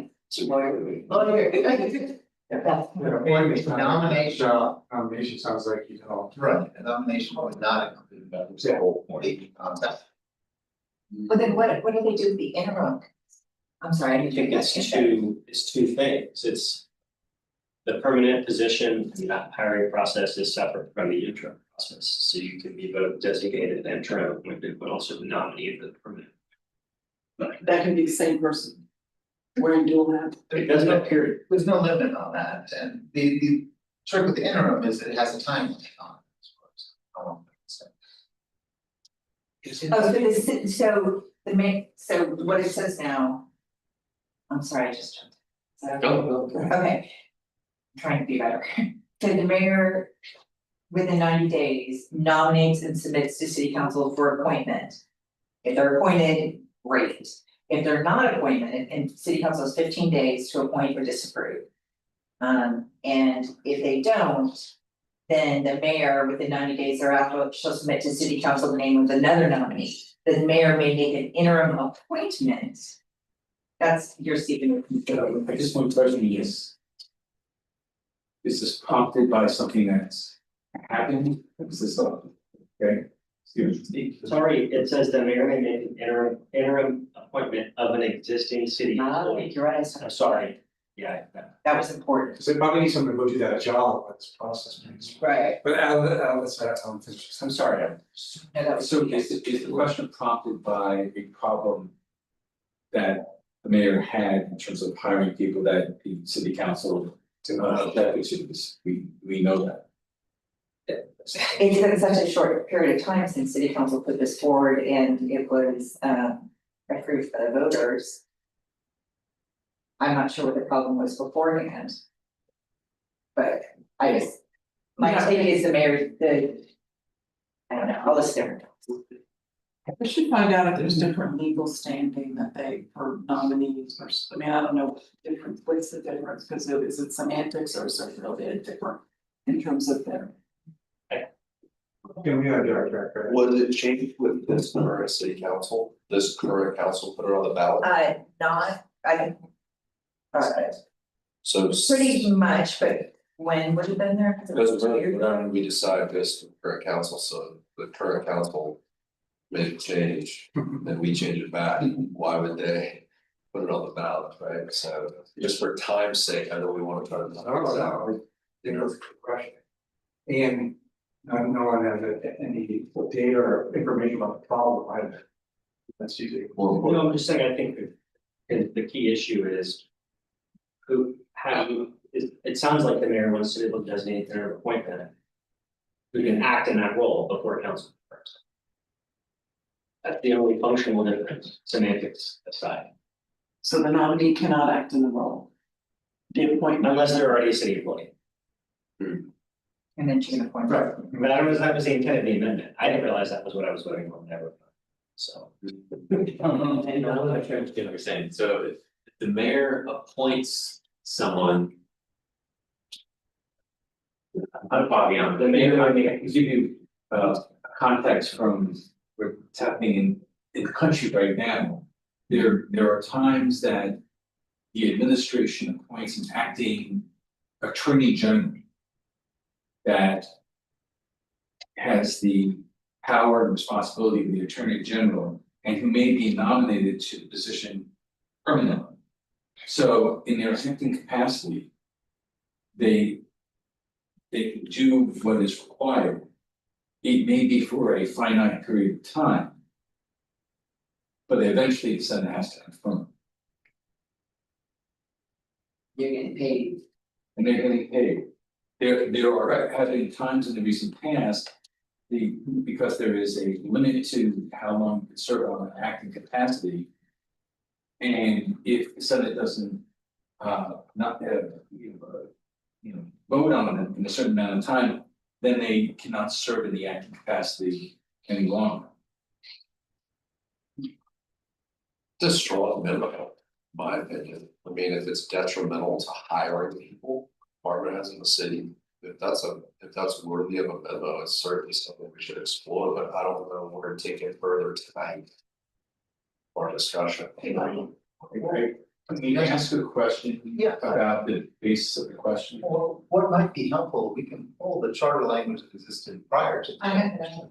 And, You can pull it up in the code, just go that. yeah, but you could have that bold pieces that in front of you to see, because it sounds like what the mayor is asking for, is to go back to what it was. Right, yeah, Uh, should we put it up or read it? Do you guys wanna do it tonight? I wasn't my favorite. Right. You know how to go to Unicode up there? Go where? Unicode? I've never been there before. How do you? What street is it? I'm sorry, okay, so.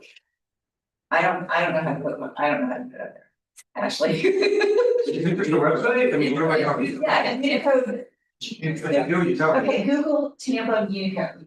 And that will take you right there, and then I'll look over your shoulder, show you what button to drop down to go back to the last ones. It was in so good. Can you type in the picture? I'm not even. What happened here? Actually, I'm something good. Take a quick bathroom break and follow. We stopped a moment ago. Underneath you, though. Man. Maybe he's going to. I'm gonna tell with the charter. Is it like that? Yeah. Uni. Uni, oh, I'm sorry, I do know, I think you kept saying Unibus. Yeah, we're very good. You guys will understand that. You have to look it up. The line, the paper is down there, one thing. It's like, oh, it's just. You know, the And if we charter. meeting years ago when they bro, but you're actually that mandatory. What, this, what, right here? Yeah, okay, and then what you want to do, Yeah. the only thing I can really local is drop that right there and go back. I just served 2 years. in Military service. That's really what you You feel that way? The new is 2022? I'm trying to repeat myself. You did good. No, it's not. It was something that's important. Yeah, right? but, hey, I know something. It's on the right, kind of, man, the service, you know, the service. Okay, so go back to. No. You know, go back to the left and go back to charter, you're too deep into it. It's confusing, it's not intuitive, go scroll up. And and then click that, and then click part A. You can't scroll down, there you go. I didn't know they had the older version. They do. I didn't know that. That's really I interesting. feel like my purpose of being appointed on this board is to serve. There you go, girl. It's My. the most helpful thing in local government, they did this like 8 years ago. It says shall appoint and submit to city council for confirmation. Hmm. I wonder why the city council wanted to change it. Yeah. Because this law was out. That was not. I think the last time that It's the came up same. was with Mary O'Connor, it's just about. Wasn't this before Mary O'Connor? They made this I thought that. change after she I- left, yeah, I'm gonna fact check if you don't know this. yeah. I know it I'm not came trying up, to be, I just, no, I know that it came up. But it must have to do with what you can do with whatever station you're in, You say material. if they were moving out to. yes, Does the council vote for? Right, That's material effect, move. Right, the material, It's the difference You're right, is you're the right. person can start a job as an appointment Yeah, and then be kicked out if the charter, if the council doesn't like them. Whereas the nominee just has to wait around until that process plays out, and then they either get the job or don't. because there's a time period, Let's say the council- it doesn't act, they get the job automatically. So that's they go somewhere else. the difference. and the council changed this in 2023, and then they. Council proposed to change the voters. I mean, if they just approved it 3 years ago. I think the issue, to your point, Stephen, the issue was that. If I understand this story correctly, was that there was a police chief who was appointed, I believe. Was just the acting police chief before any confirmation, just was in the job. Yeah. And city council had not confirmed him. And attending meetings representing the city, like doing the job out in the community and council and it's crazy. Yeah, good point. Which would be consistent with the same. How do we know about Paloma? Was this something you found, or is this something that was all sent to us and maybe I missed it, but that memo from October? That's something I found. I was gonna say, you found And I it. sent it, we didn't ever get it. It's just so interesting, yeah, huh? I mean, it's so significant if it's inhibiting people from working in the city, because they don't have that language. It's kind of a big deal. How many hidden memos are there? I think. They're not hidden. This one. Is there I a? probably did share with them, Yeah, it was probably February. it's a long time. Yeah, and it wasn't at the point where we had to talk about it. It was just you gave it to me, I said it's out there, I said, I mean, it inhibits the mayor from having an effective person running an agency. Or it's a hiccup, because the city council could take the full 90 days and then another 90 days, that's 180 days, that's 6 months.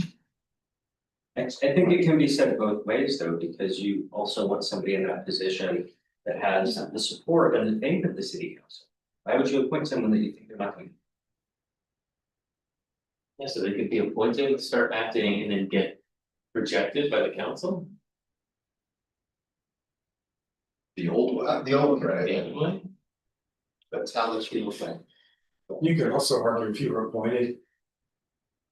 You're just finding your feet in that role, that could be held against you because you're not doing great, right? They're not.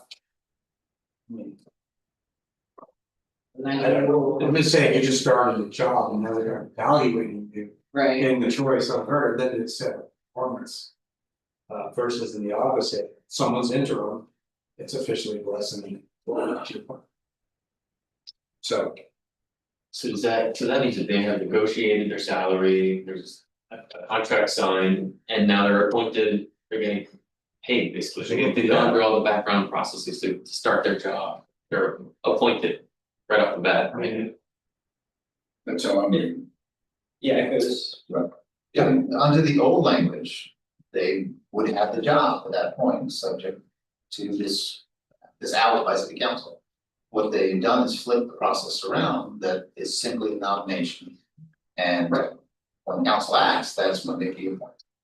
Going back to the old way, creates a messier situation, because if for whatever reason, the city council did not vote for them, then you have to, that heck was your job. Right, spent a lot of time and energy getting them into the position, getting them up on pay. I mean, it seemed to me like it would be cleaner to have everyone agree this is the right person, and then start, but that's me, what do you guys think? It's important we get some sort of a follow-up clarification or memo in regards to that one, Count Bobby. Because to me, if we had the mayor or someone else present to us and they said, this new language has been detrimental to us hiring a few key people, and I mean, I think that kind of changes the. I mean, that makes sense. I agree.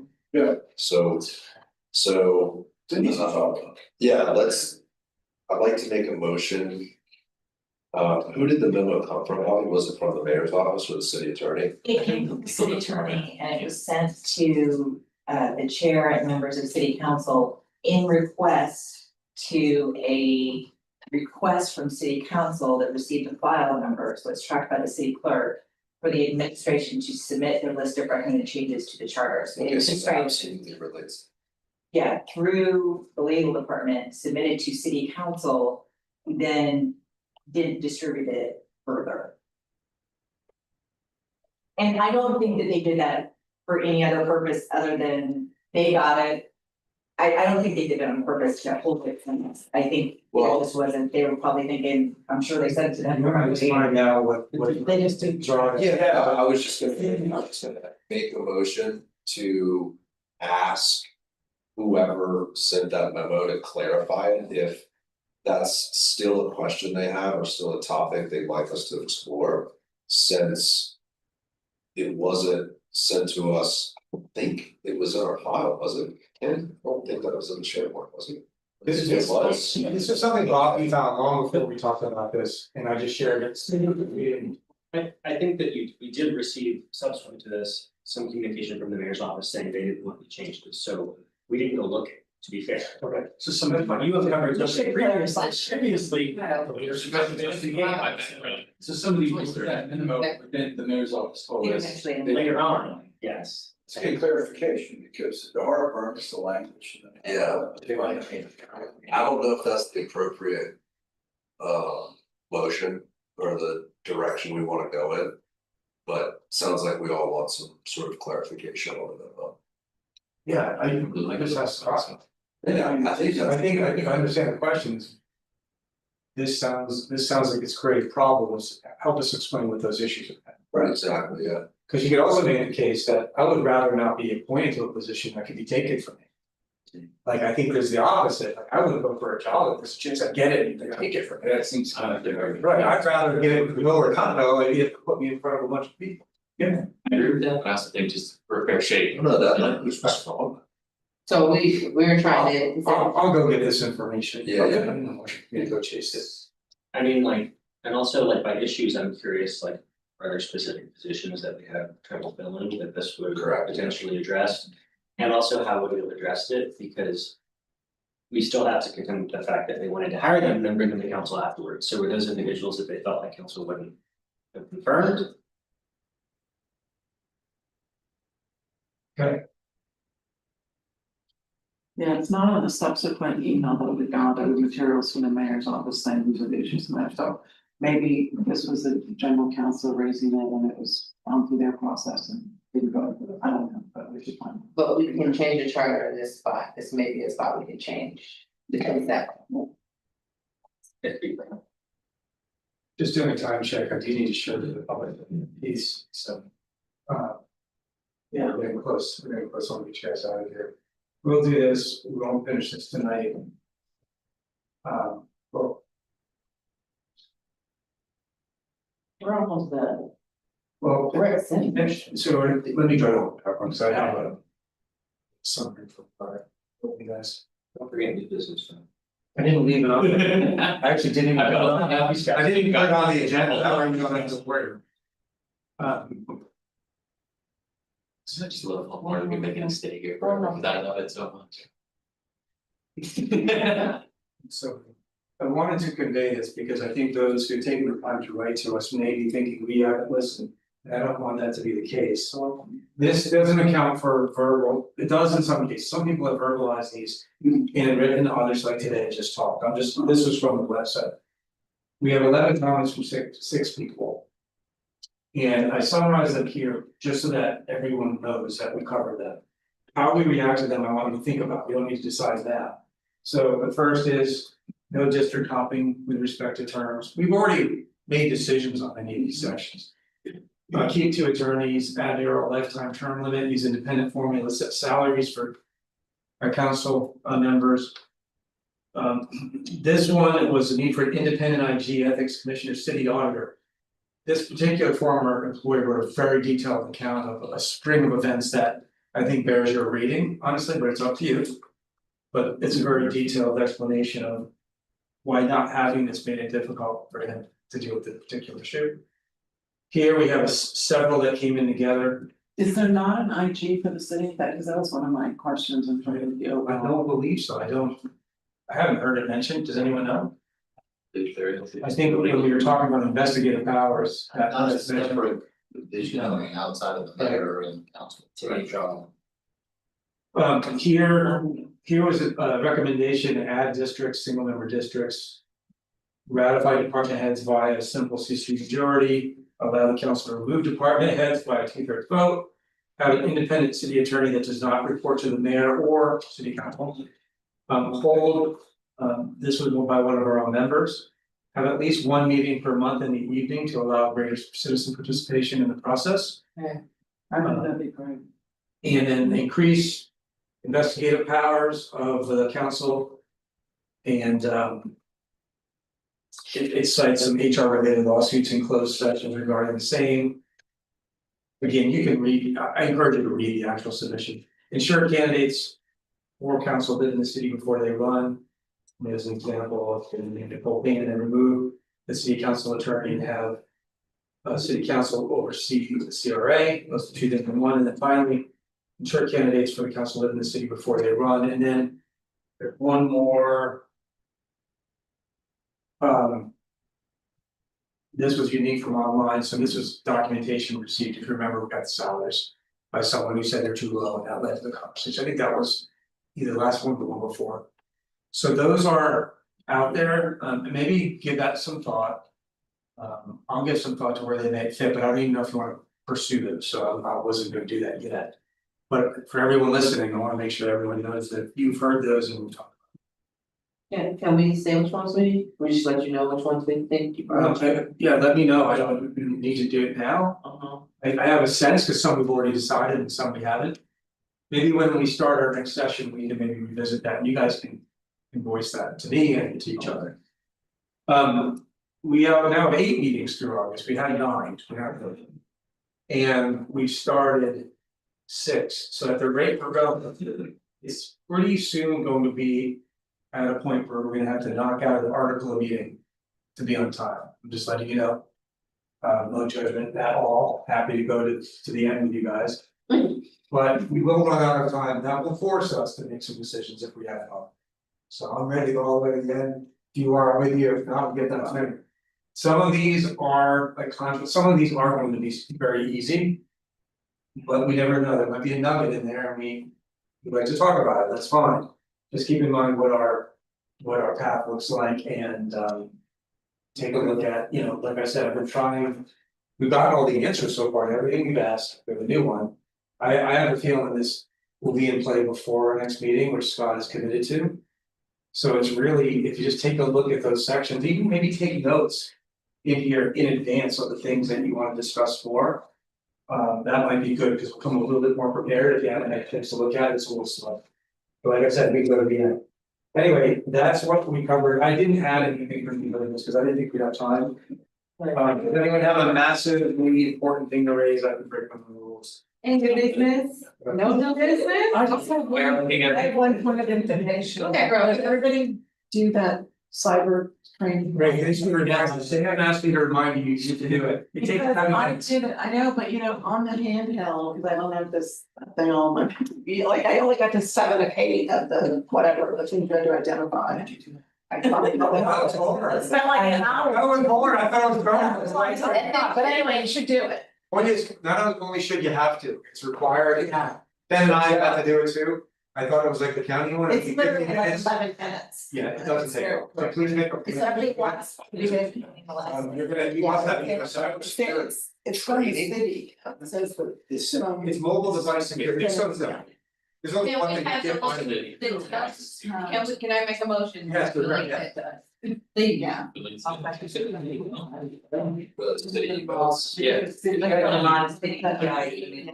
Right, guys, we're I gonna, ignore all we're of gonna it. adjourn that you guys can chat, so. Thank you. All right. They're all about like the system side of the system side of the system. Thank you. Until I got my third one. I'm still here. I'll entertain a motion to the next meeting. Close. Awesome. It's moved properly seconded. All in favor say aye. Aye. Nay. You can adjourn. So eight, three. No.